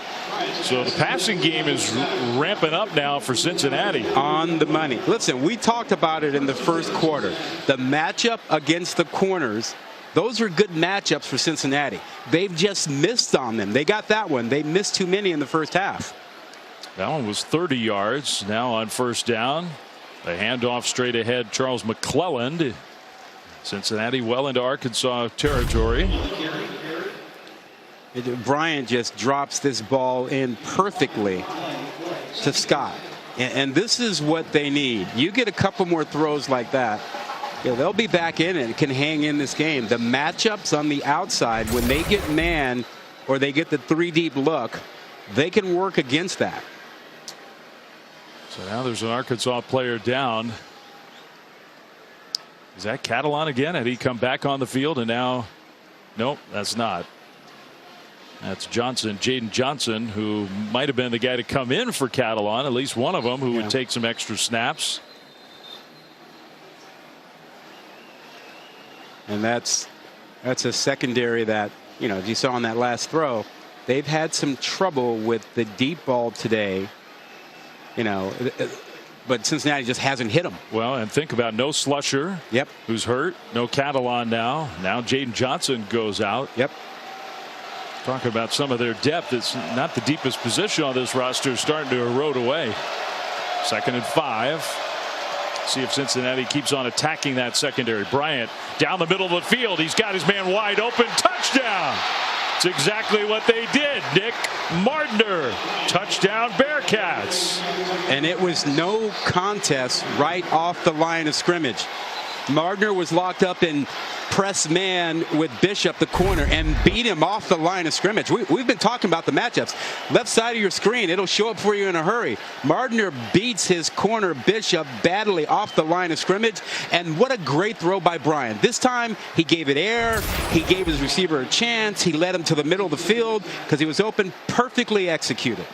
Well, that didn't take long for Cincinnati to answer. 3 plays, 71 yards. Mardner's first Bearcats touchdown, the Hawaii transfer. He put up a lot of numbers for Hawaii last year. Extra point up, and that one is good. So Cincinnati championship medal. They're not going anywhere today. No quitting the Bearcats. And when you get matchups like this and your quarterback is feeling it and he gives his receiver a chance. Mardner, 6'4", didn't even have to jump up there, beat his man badly, and the Bearcats, they're back in it again. You can imagine how excited they're getting now, getting closer and closer to kickoff. 7:30 Eastern tonight on ABC. Top 5 matchup, Notre Dame and Ohio State. What a terrific, terrific game that is from Columbus. That's going to be a great atmosphere also, like we have here today. Hope they have something left. They were there early this morning for game day. Cincinnati has scored twice on 2 possessions here in the second half. A kick return for Arkansas. And not a lot of room. That's not going to be great field position. A.J. Green decided to bring it out. Now penalty flags are thrown on that kick return. Back another look at that touchdown.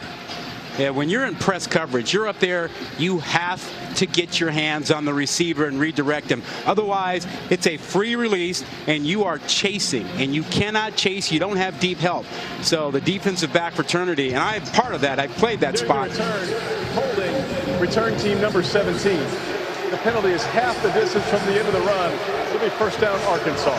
When you are up there, you have to get your hands on the receiver. If not, the receiver will celebrate and the band will play, and that receiver will get to bang the drum because you didn't get your job done. Get your hands on the receiver when you're in press coverage. Oh, Ben Bryant's gotten hot here in the second half. 2 for 2 on those long passes for 66 yards and now a touchdown. He's led 2 touchdown drives since coming out of the locker room. Yeah, and they've taken the crowd out of this with the touchdown pass and then the bad decision and penalty on the kick return. It's getting very quiet in here. Cincinnati defense has a chance here for a stop and some good field position. Arkansas begins at their own 8. So this is a big sequence here in this game. 6:44 to go, third quarter. KJ Jefferson, the ball's on the ground. He and his running back collided. The ball's loose. Bearcats think they have it. No signal yet. And it's Cincinnati ball. Wow. You talk about a bad streak.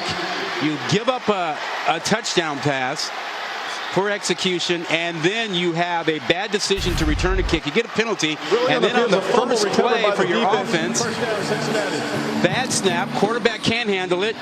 You can't get on it. You got 3 guys around it. Cincinnati is in business. Yeah, it was less a collision between the 2 guys as Sanders ran right into the ball. That low left snap. Yeah, I mean, he had no idea the ball was on the ground.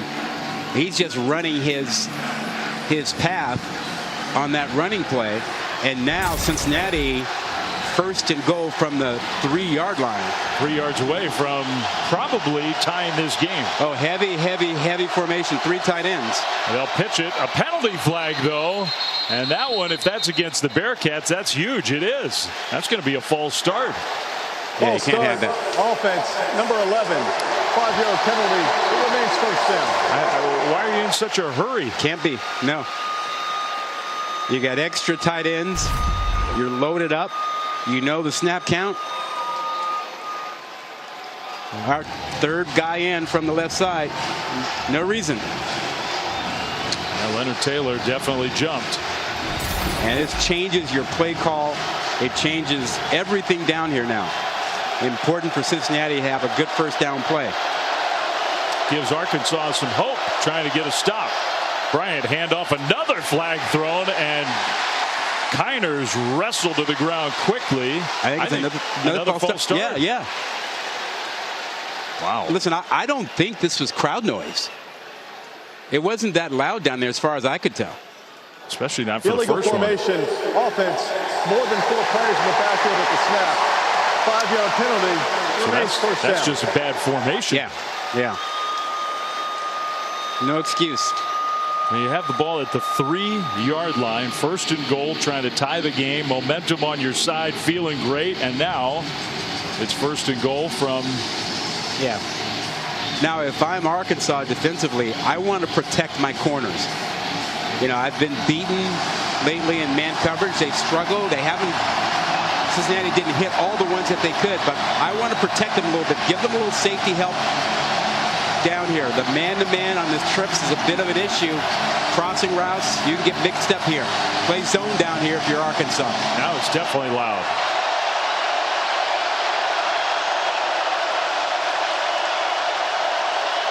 All right, they got a playoff without a flag. Bryant throws, and it is juggled, and I think it was caught by Tucker. And now another official comes in and says no. Ball on the hit the field grass. is an incomplete pass. Second down. I think that's the right call. You see from this angle, does he have control going to the ground and complete it? No. Good call. Good call. So it's going to be second and goal from the 13, and it will get louder. And I like the fact that Arkansas played zone on that first play. They did not go man-to-man. Again, those matchups have not been good on the outside for them when they go man. Another flag, and this time they took too much time. Wow. Play of game. Offense. 5-yard penalty. Remains second down. Luke Fickell told us that he felt like he hadn't prepared his team for the playoff game in that environment, and that they would do a better job of it this week. And they have for the most part, except for this critical situation. They've been a little bit undisciplined down here, and now the crowd is into it. I would say they are.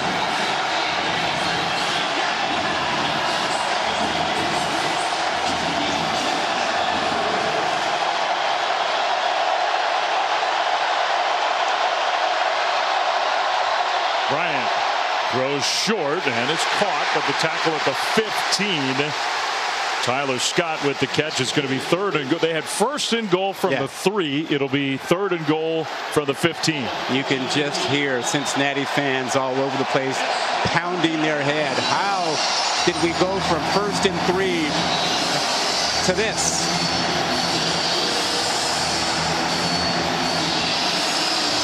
Arkansas. Defensively, be patient. Stay in the zone coverage.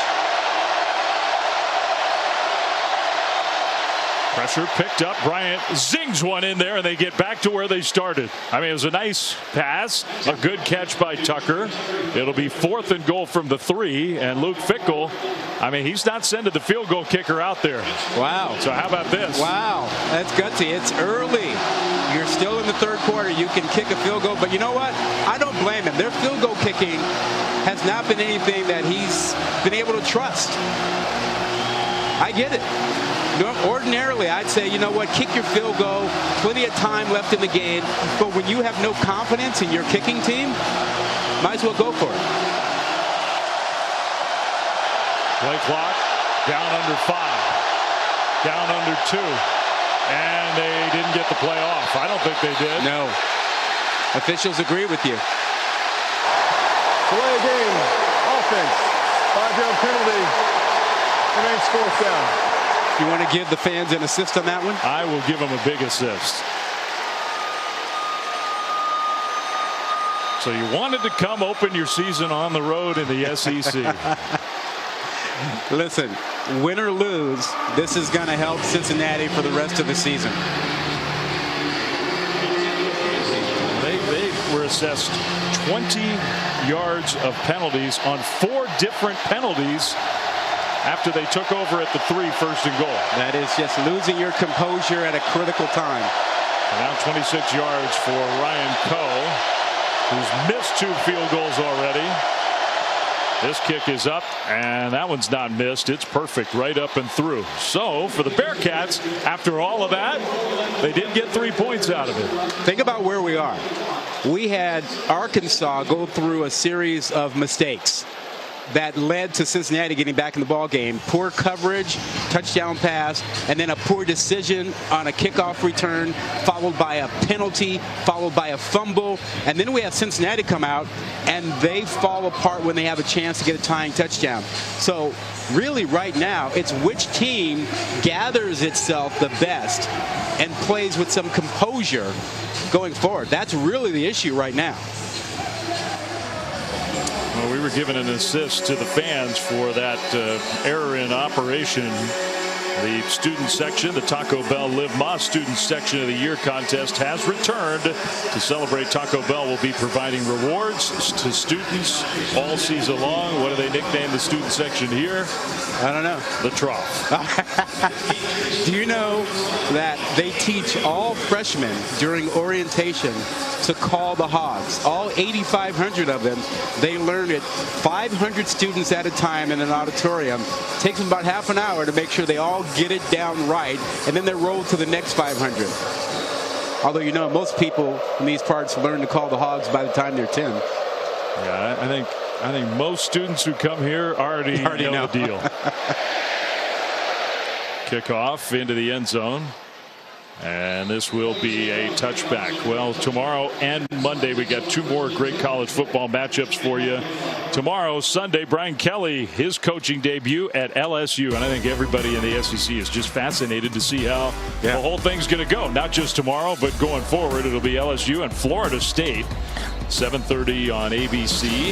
I think that's going to be a surprisingly good game. I think Florida State might be finally getting somewhere near where they used to be. Remember, they had offensive line trouble for the longest. They may have plugged that a little bit. How about Clemson, Georgia Tech? Clemson, can DJ Uiagalelei have a better year? He was not very good last year, frankly. That defense is going to be nasty. Nasty. Good luck, Yellow Jackets, in that one on Monday. Play fake and a little dump pass to Trey Knox, the tight end, who can move across the 35. So here comes Arkansas. Another Cincinnati helmet comes off. I mean, I really think that is a chin strap issue. That's just too many guys not wanting to wrap it up as tight as possible, and it coming apart when you take a hit. I mean, one of your best players has to come off the field.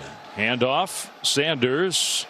Not much room there. Straight ahead for a yard, maybe 2 on 1st down. You know, players are always struggling with that line between comfort and safety. You know, safety, they want you to buckle up the chin strap as tight as possible, and you're trying to be a little bit comfortable, and so you might let that go a little bit, and unfortunately it results in helmets coming off and guys missing plays. 2nd and 8. I don't think this was a designed quarterback run, but KJ Jefferson runs anyway, and Shepard, who came back in after getting his helmet fixed, came up with a tackle to be 3rd down. Smart decision to go low on a 235-pound quarterback. Because he'll run you over if you don't. Yeah, he will. This big 3rd down play for Arkansas. And they need close to 5. Jefferson in the pocket, throws over the top, and it is incomplete, but 2 different penalty flags thrown. Trying to hit the running back Sanders out of the backfield. Deshaun Pace, Javon Hicks both were there. Defense number 20. They'll call Pace. 15-yard penalties enforced from the previous spot and includes an automatic 1st down. Yeah, you see the left hand grabs the shoulder pad, pulls it. It's impeding the receiver. You know, you can have a little contact, but when you impede him and intentionally try to keep him from catching the ball, that's when the flag comes out. Yeah, Cincinnati sideline was unhappy, but when you watch that replay, that was a penalty. Look, I never, hardly ever find pass interference, but that was clear to me. The former DB club, it's a tight-knit group. Never admit it. Ever. Under 4 minutes to go, 3rd quarter. Really good game here. 21-17 Arkansas. Looked like maybe they were just going to blow Cincinnati out after a couple things went against the Bearcats. Not the case at all. Jefferson throwing again, throws it short, and it's caught, but the throw was low, so Sanders, who had a lot of room in front of him, falls down. Yeah, if that's on target, Sanders is still running. Maybe that pressure in KJ Jefferson's face just enough for Cincinnati there. Jefferson steps forward like he was going to run, then was going to try to pass, then decides, nope, I want to do that. Inside the 35, down to the 32. You get the feeling KJ Jefferson wants to take over. Wants to take over the game. He knows that this drive is important. 2nd year as the full-time starter for Arkansas. Very confident young man. KJ Jefferson, there's no doubt in my mind, you and I saw Arkansas last year, the year before, there's no doubt in my mind that he can be one of the best players, quarterbacks in all of college football. I think that's right. And he has a chance to have a special season. He'll hand it off. Sanders squirts through. Sanders inside the 15, down to the 13. And that'll put him over 100 yards for the game. Yeah, it was a really good block getting on the linebackers for Cincinnati, allowing Sanders to find some room inside. Man, they're going fast. This up-tempo is quick. Timeout Cincinnati. They were going so fast, Luke Fickell needed to stop things. It's 30 seconds in length. This is the first of the half. So we've got a timeout here in Fayetteville, and while we do, let's check in studio with Matt Berry. All right, guys, thank you. Checking in on USC, the Lincoln Riley debut. So you got new coach, you've got new quarterback in Caleb Williams, you have new receiver in Jordan Addison. Just like that, new USC up on Rice, 7-0 early. Hey, comeback for Houston. They were down 21-7. They scored quick to make it 14. And then Joseph Manjack IV ties it 21-all in the fourth.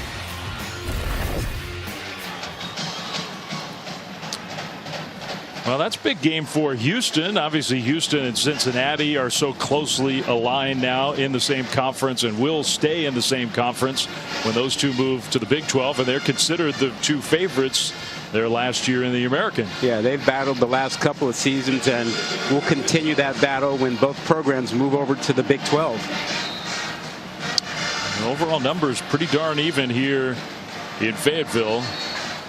2:18 to go, third quarter. Arkansas trying to expand their 4-point lead. Out of the timeout. Time of possession still in favor of the Bearcats. A lot of the scoring strikes for the Razorbacks have happened fast. Yeah, I think you've got to roll the dice defensively if you're Cincinnati. You got to bring a little pressure here. You just can't let Arkansas dictate down here.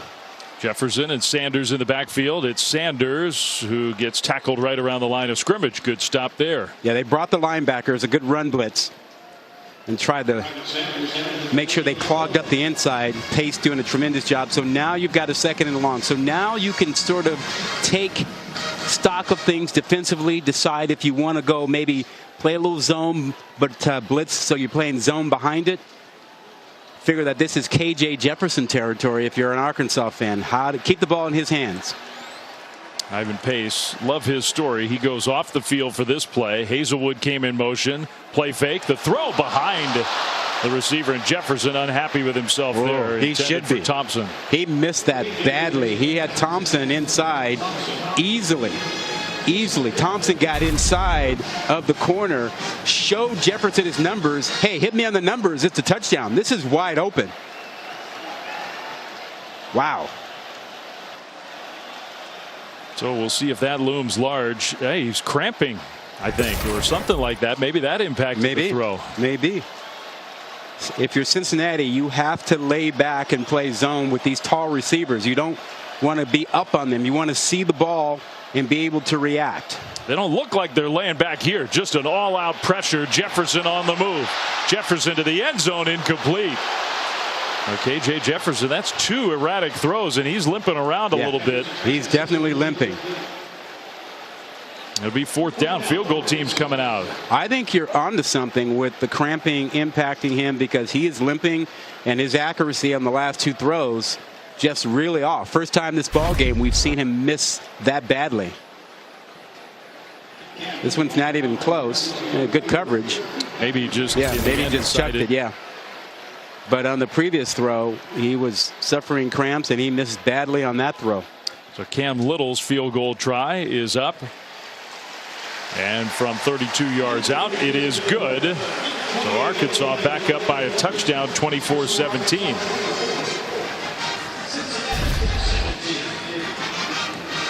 This guy, Cam Little, has a leg. This one is true. And like I said, we saw him in warm-ups. Drilling them from 52 yards would have been good in warm-ups from a good 58, 59. It could come into play late in this game.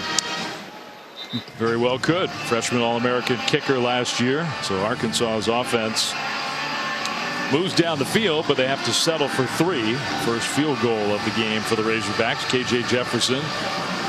It looks to be okay. I mean, I'm not a doctor. I'm not down there, but it does appear to be some sort of cramping issue. Well, it's been a rough day for him. Remember, he took a lot of hits in the first half and had some sort of an upper body issue that bothered him, and now it seems to be lower body.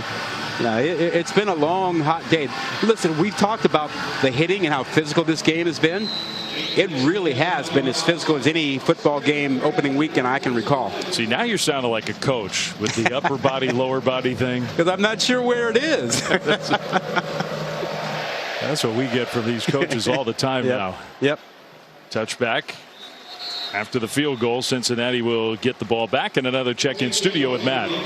Guys, the last thing Nebraska needed today was to struggle with North Dakota, but they're doing just that. Tied at 17, late 3rd quarter. Anthony Grant fights his way off the left side, 46-yard touchdown. Nebraska takes a 24-17 lead into the 4th quarter. We'll keep you updated on that one. Because Billy Napier getting ready to make his debut at the Swamp. Utah, perhaps the Pac-12's best chance to make the playoff. They travel to the Swamp. That coming up after your game goes final. Well, the Pac-12 certainly will be hoping for a better showing than the Ducks put forth today. First pass from Cincinnati incomplete as they start their drive. What a beatdown.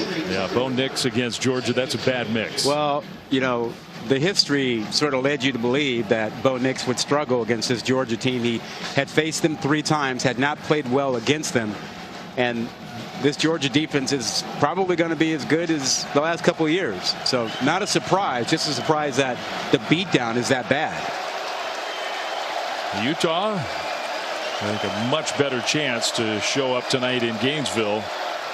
Final 2 minutes of the third quarter here. Bryant across the middle. Man, Ben Bryant is feeling so much more confident now. That's the tight end Josh Wiley, another Cincinnati first down. Yeah, he took his time and went from his first to second to third receiver and threw a bullet. So 1st and 10 outside their own 40. Bryant takes a monster hit. Oh my goodness. Yeah, he did. The pass is incomplete. He got up. That was Eric Gregory. All 303 pounds of Gregory. Just watch the hit here and full body on him. Oh, that hurts, and he's going to feel that tomorrow. You know, that I think he knew that was coming, and he shortened his stride a little bit. You see the accuracy was way off. I don't blame him on that one. Handoff, that's Kiner, and Corey Kiner gets stopped after a gain of maybe 2. It'll be 3rd and long. Well, you're not going to get the matchup you want on the outside 3rd and long. They're going to protect the corners a little bit. So you're thinking in terms of your matchup with the slot guys, crossing routes. That's what you'll get. Just your best possibility here if you can protect your quarterback. Arkansas might have jumped. A flag is thrown. This could be a free play for Ben Bryant in Cincinnati. The heave downfield, and another penalty flag is thrown. It's incomplete. So now you might have 2 against the Razorbacks, and that second one might be really damaging. Yeah. Brini took a shot at the receiver, and I think that was Mardner, while the ball was in the air. Latavius Brini, the Georgia transfer. One of the last healthy bodies in that Arkansas secondary. We know what the first penalty is. There is no foul for pass interference. Offside, defense, 5-yard penalty, remains 3rd down. Okay, so the second penalty flag was picked up. It's just the offsides. It'll be another 3rd down play coming. Well, then they had to decide that the ball wasn't in the air when he made contact down there, because there was clearly contact. And you'll see there's a offside penalty, the upper part of the screen there.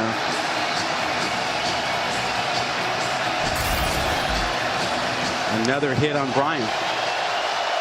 3rd and 3 from close to midfield. Taylor, the tight end, came in motion. Bryant in the pocket. He's going deep again. He's got his man. He underthrew it, but it's completed anyway. First down, Cincinnati. That's the tailback, Charles McClellan. Gave him a chance. He didn't overthrow him. You see the adjustment from Bryant. He missed those throws in the first half. Took something off of it. Gave McClellan the chance. And it is a big play. I think on that one, if you hit him in stride, he's going to the end zone. Bryant now is going to the turf, and his helmet flies off. So the sack for the Arkansas defense will be the final play of quarter number 3. Timeout. Ben Bryant played a lot better in that quarter, but he paid the price. Yeah, he did. He took some hits, and that last play was another one. But hey, he's shown his toughness today, and you're right, not a good first half for him, but this third quarter, he showed you the kind of quarterback he can be. Yeah, we had a lot of action. Cincinnati got the ball first out of the locker room. Corey Kiner with the first touchdown. The quick answer, what a delivery from Jefferson to Hazelwood. And Cincinnati came back, and Arkansas field goal finished off the scoring. It's 24-17.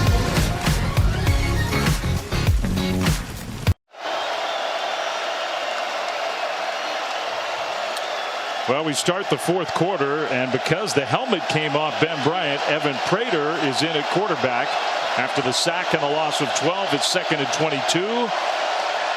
So the redshirt sophomore Prater, who's got so much speed and athleticism, and you can see it just even in a quick burst there, gets ahead close to the 25-yard line, and now Ben Bryant will come back in the game. Drew Sanders made the tackle.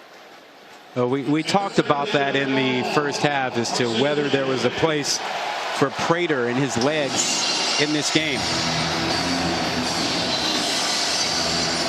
Well, he did a nice job there. Third down, still long though. 15 for the Bearcats. Down by a touchdown on the road. Bryant throws a screen pass with blocking ahead. McClellan cuts it upfield. Broke a tackle inside the 10. Dives for the pylon, and No signal. I guess he was out of bounds just inside or around the 1. Now there's a penalty flag down back at the line of scrimmage. Perfect call. Screen with blocking in front. Holding.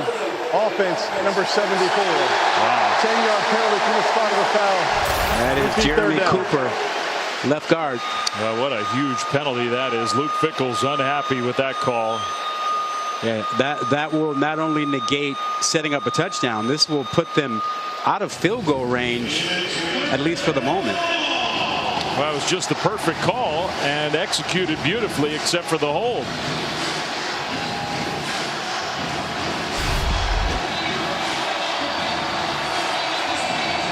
Left side of your screen, 74 out in front. Well, we just never could see it. You want to make sure you at least give yourself a chance at a field goal. You need 10 yards or so. Bryant, plenty of time, throws middle, and he throws it very high. He had McClellan there open, and that would have given him a better chance at a field goal if you completed that one. Instead, it sails incomplete. 4th and 24.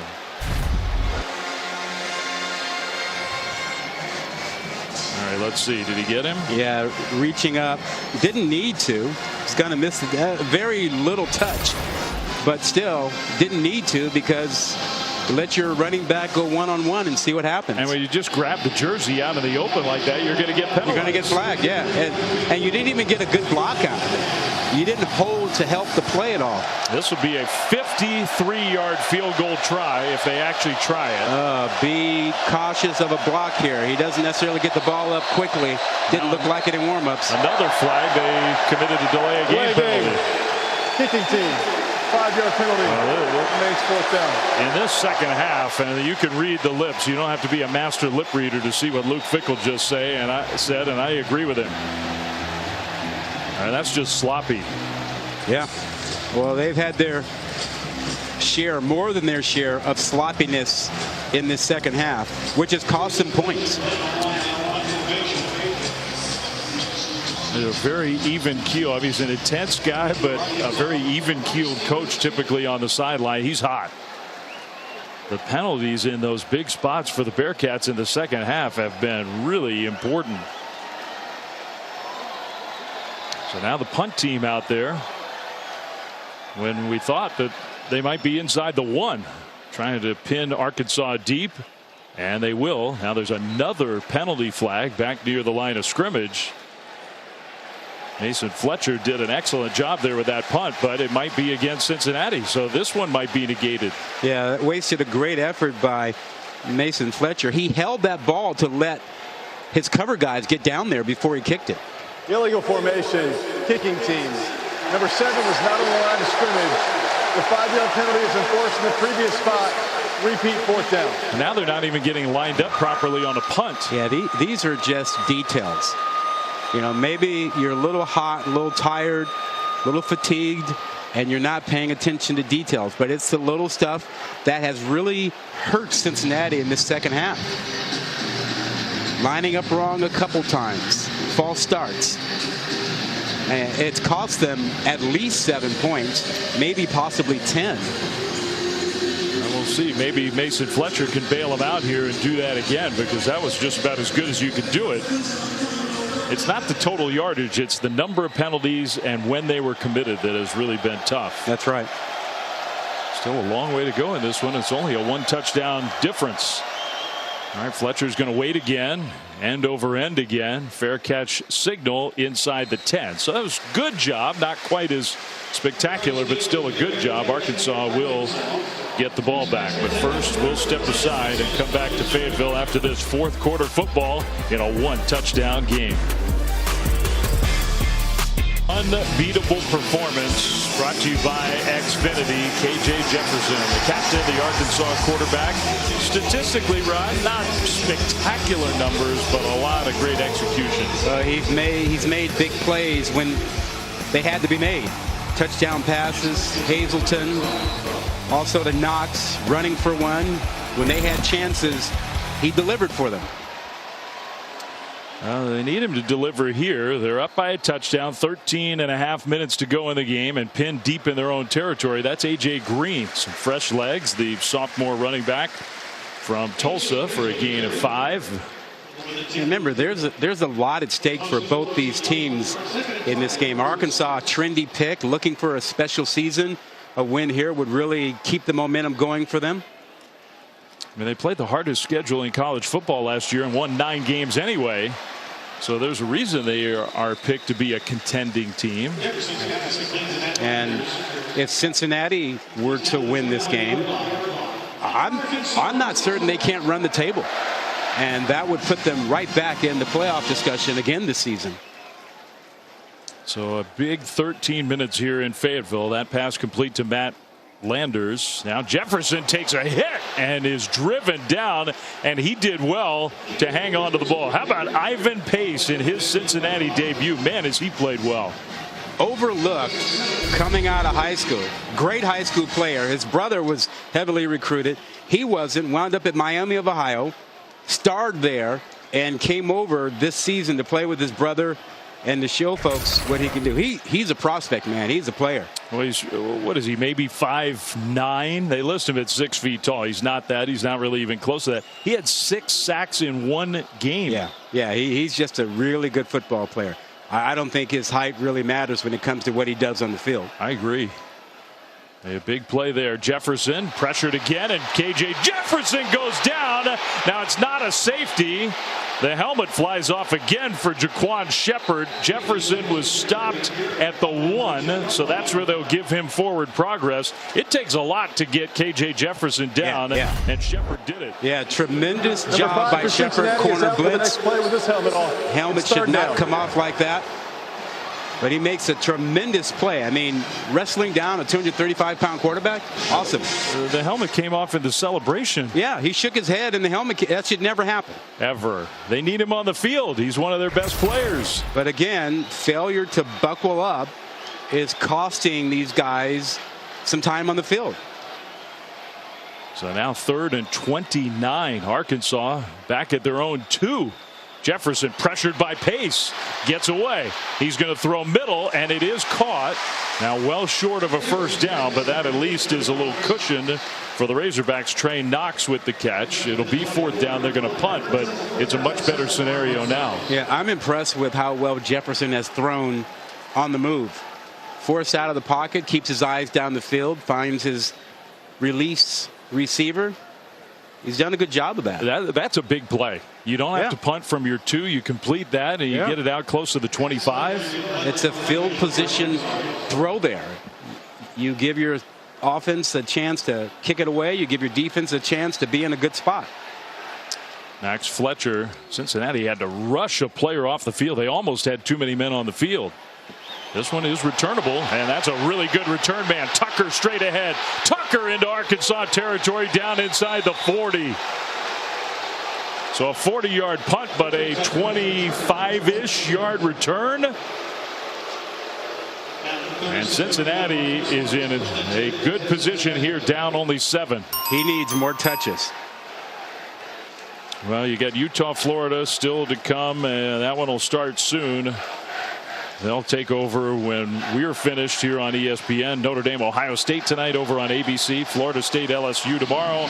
Monday night, Clemson and Georgia Tech. You know, Anthony Richardson of Florida is already considered a first-round draft pick at quarterback.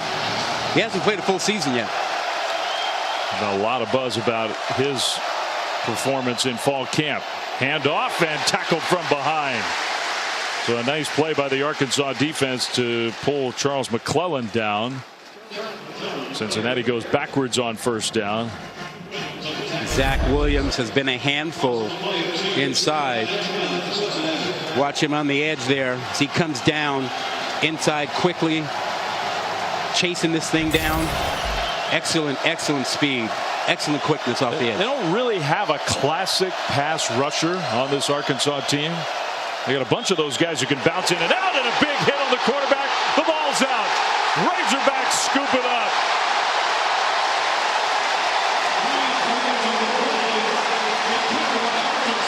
Jordan Dobbs comes away with the ball.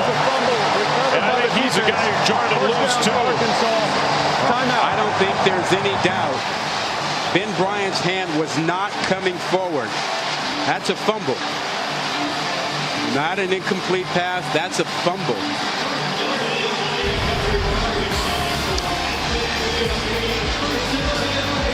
You see it here. That hand never starts forward. Big hit. Great job. Dominic puts him in perfect position.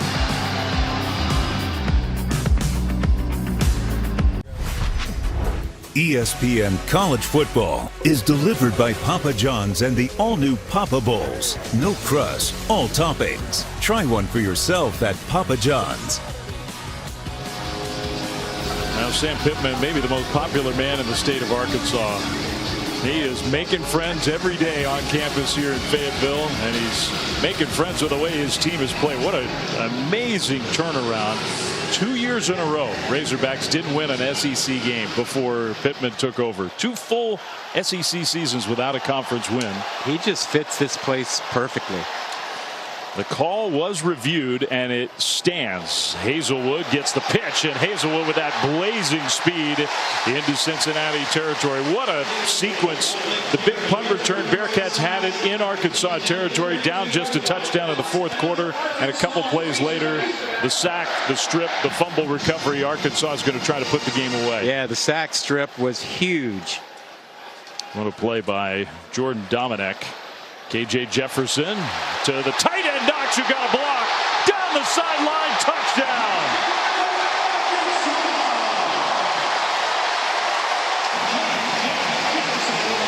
And I think the Bearcats are just stunned by what's happened in the last few minutes. Yeah. But listen, besides KJ Jefferson, Trey Knox has been the most outstanding player today. He's made play after play. And on that one, man, did he show you his speed at 6'5", 245. And that was just a check down. But he gets a great block, and he was off to the races. That's where he looks like the converted wide receiver. Yeah. I mean, he's big and strong now. Extra point is up and good.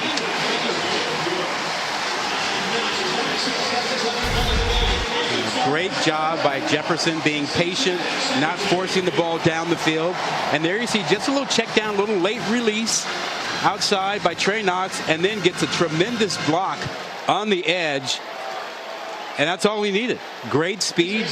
Safety couldn't come over and help. And that's where Ketron Jackson should get some credit. You don't have to pancake the guy. Just get in the way. Get in the way.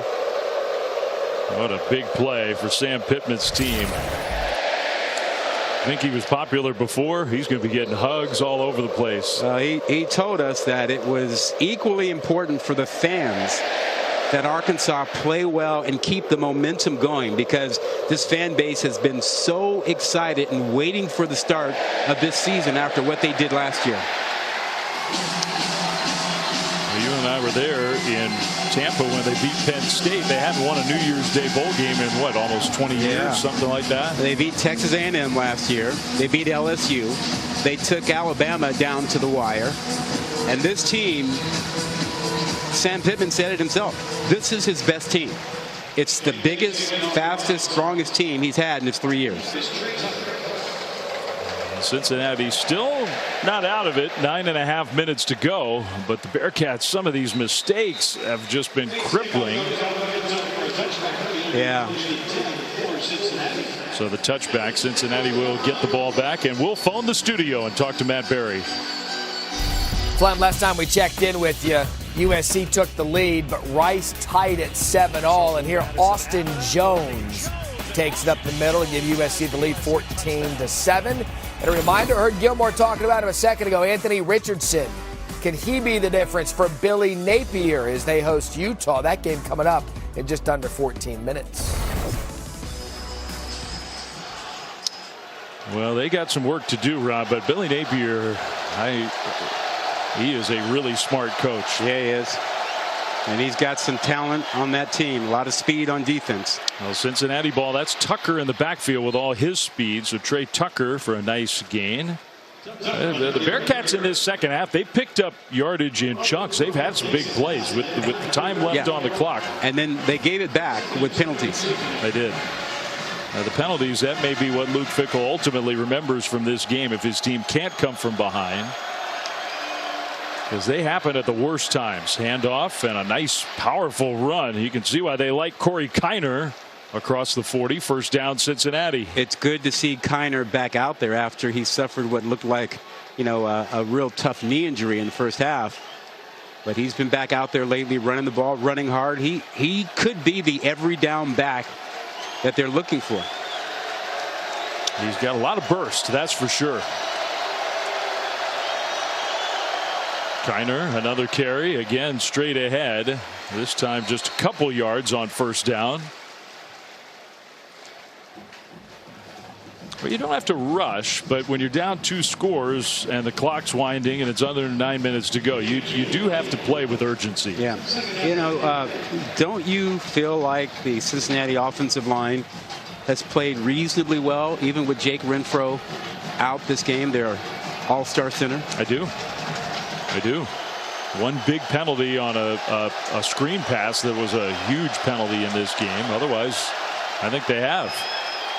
Bryant's going deep down the middle, and he overthrew Tyler Scott again. He had him. Just give your guys a chance. We've seen this issue when you get these matchups, and the matchup they like coming into the game, and you can see why. Their receivers are problems for the corners for Arkansas. But when you get a guy that wide open, you have to give the ball air and let him run underneath it. They've missed about 3 or 4 of those today. Again, Tyler Scott's about as fast as they come, so you're not overthrowing a slug. We're talking about guys who run 4.3 or better, 4.29. Third and long. Bryant in the pocket. He's going to throw middle. That one is complete for a first down into Arkansas territory. Tucker with another catch. I like the fact that Bryant doesn't dwell on the last play. Play the next play.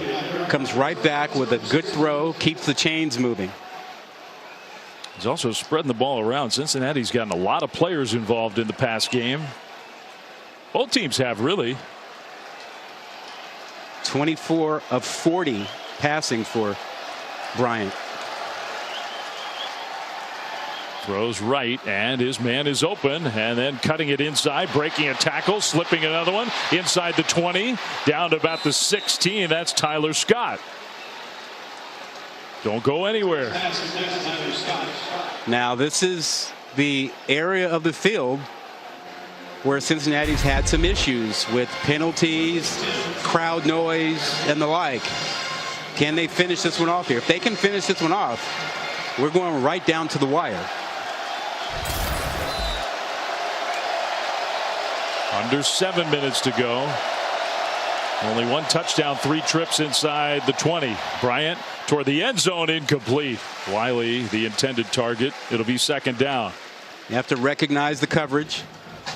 See that they're playing with a couple of safeties back there. I like looking for your taller receivers down here. No Jalen Catalon, and we did finally find Jalen. We were looking for him, the All-American safety for Arkansas. He was in the locker room, came back out, and almost had a makeshift sling on his right arm and shoulder. Handoff, McClellan gets tackled immediately by Landon Jackson. And Catalon's missing is huge because he's also the quarterback of that secondary. Well, that's good news because before he had that right arm sort of in that towel like it was a sling. Yeah, that looks better. But it was his right shoulder that was injured last year, and he missed the final 7 games of the year. Good to see him using that left arm, too. Yeah, I thought it was the other one that he was favoring earlier. But anyway, it's good to see him out on the sideline. But he won't be coming back in this game. Now it's 3rd and 9. 2 down territory. Has to be. Clock running. They've had a bunch of delay of game penalties. They almost had one there, but they got the play off. Bryant steps up, throws, middle, touchdown. That's Leonard Taylor, the tight end. Nice play by Ben Bryant to buy some time, and an extra point away from being down just 7. Oh, great patience and climbing the pocket by Bryant, waiting for Taylor to break away from Brini.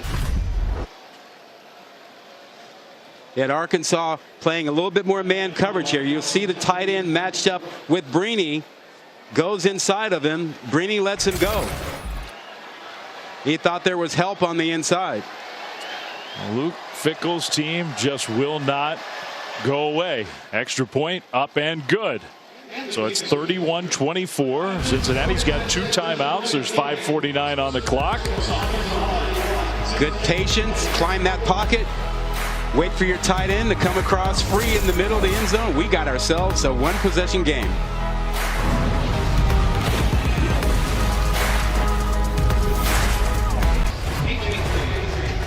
You're watching the SEC on ESPN. One of the 10 biggest crowds in Arkansas history here today.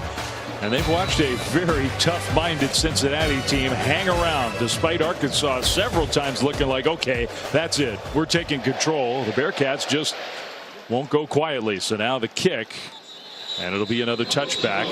There are penalty flags on the field on that kickoff.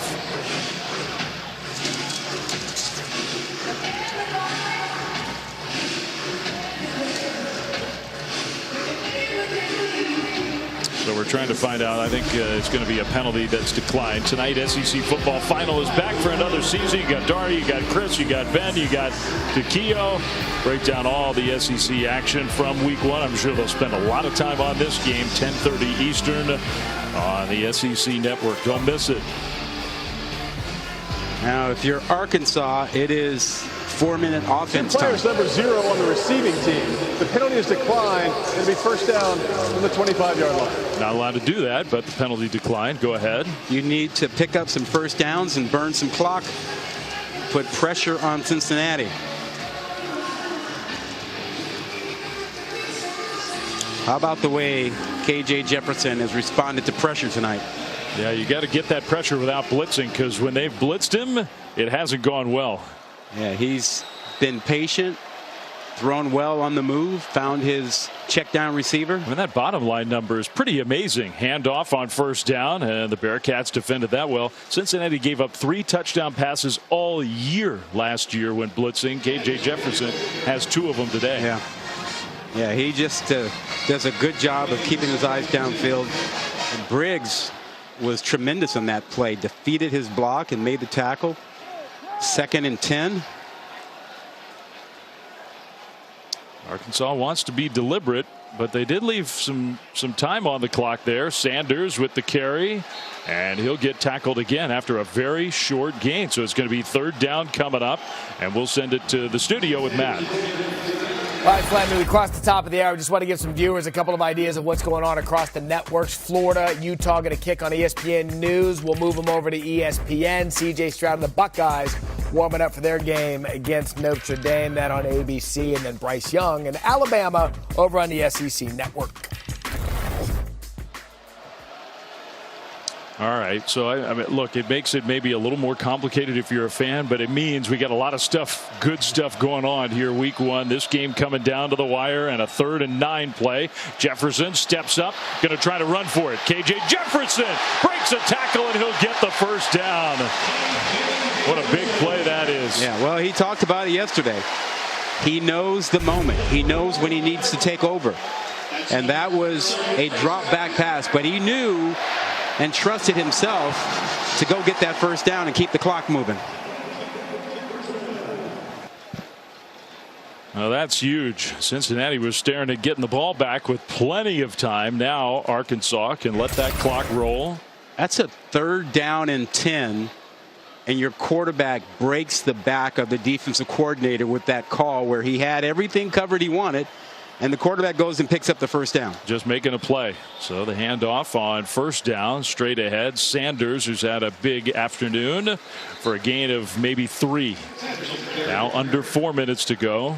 And defensively, if you're Cincinnati, you still have to think about rolling the dice a little bit, bringing pressure to stop the run, getting your guys in there and try to hold up on the back end if you get play action. But you don't have a choice here. You got to stop the run and leave some time on the clock. Can't play soft here.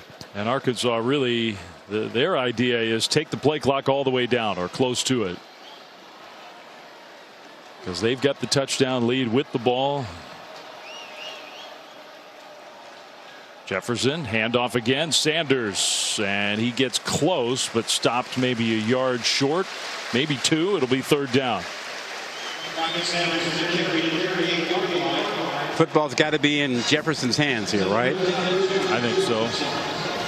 I mean, who else do you trust in this situation?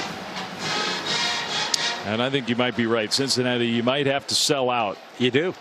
Just take a guess and see if you come up with a stop. But if I've got Jefferson at 235 pounds and need a yard, whether you go with the quarterback run game or you have him do the quarterback draw, whatever it is, you want him handling the football. And Cincinnati, bring everybody except your corners. They do have their 2 timeouts. Jefferson straight ahead, no nuance, no surprise, just power football and an Arkansas 1st down. Well, you have 2 problems now for Cincinnati. The clock, and you're giving up too much yardage. You might wind up getting a stop, but they'll be in field goal range to really seal things. Time out of the half. All right, so Cincinnati does use one of their 2 remaining timeouts, so we'll take a break and come back for the final 2 minutes right after this.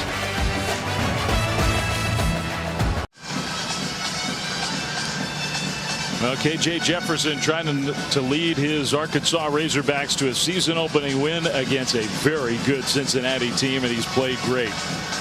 He really has, and he's played great at key moments in the red zone. Short yardage. When Arkansas needed to have plays made, he delivered. So they just need a couple more. 1st down, timeout Cincinnati. They're down to 1 timeout remaining, 2:22 on the clock.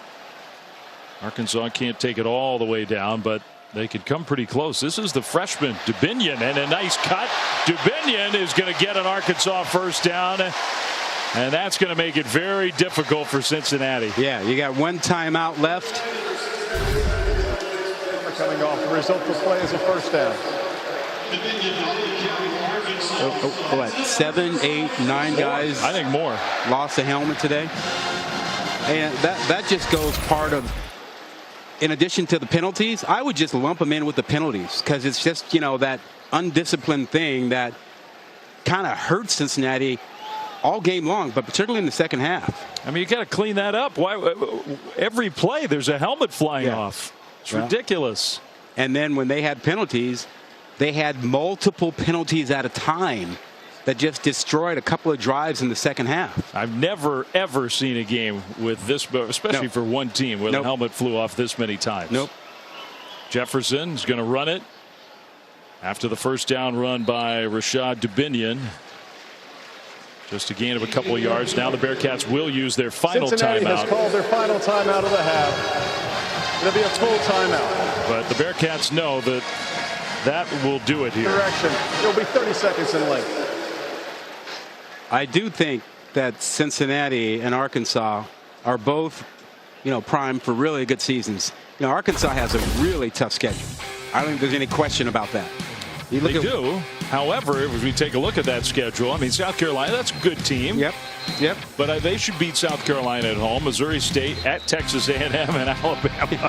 How about that? They have 2 weeks that are back-to-back that are tough.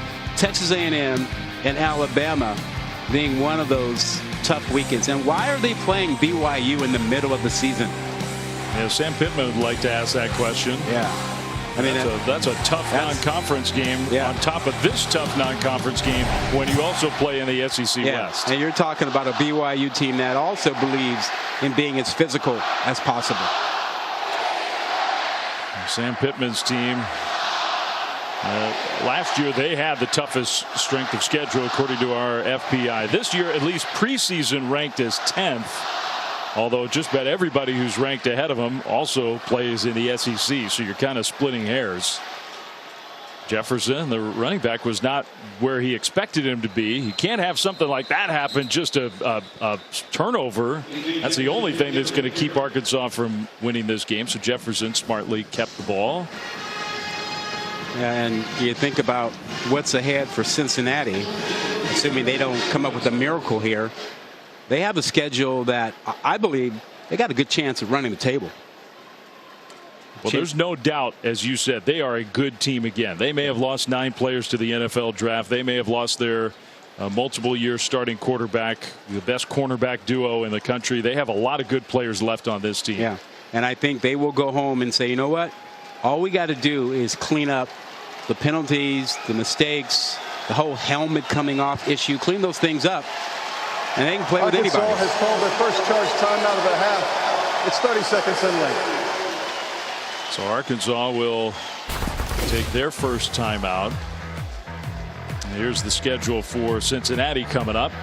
They should be favored in every one of those games, and they would likely see Houston in the AAC championship games.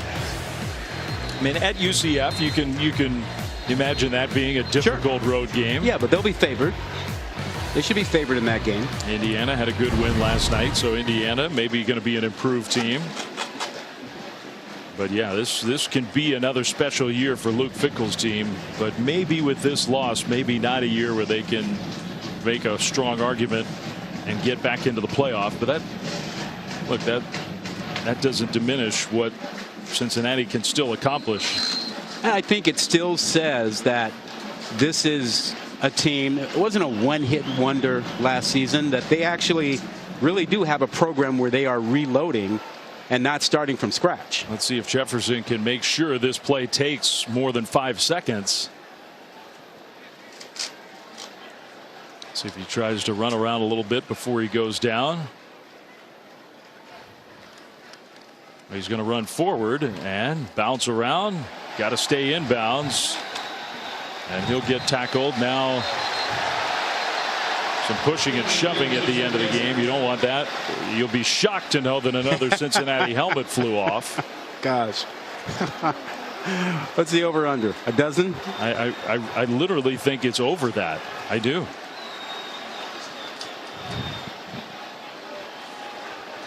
But Arkansas does not have to snap the ball again. They stopped the clock because of all the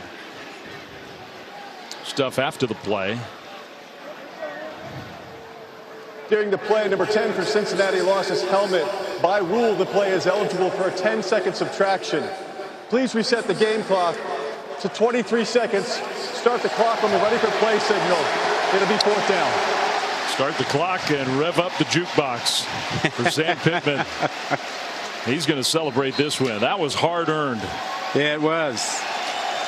Worthy opponent in Cincinnati. Big physical game, big time environment.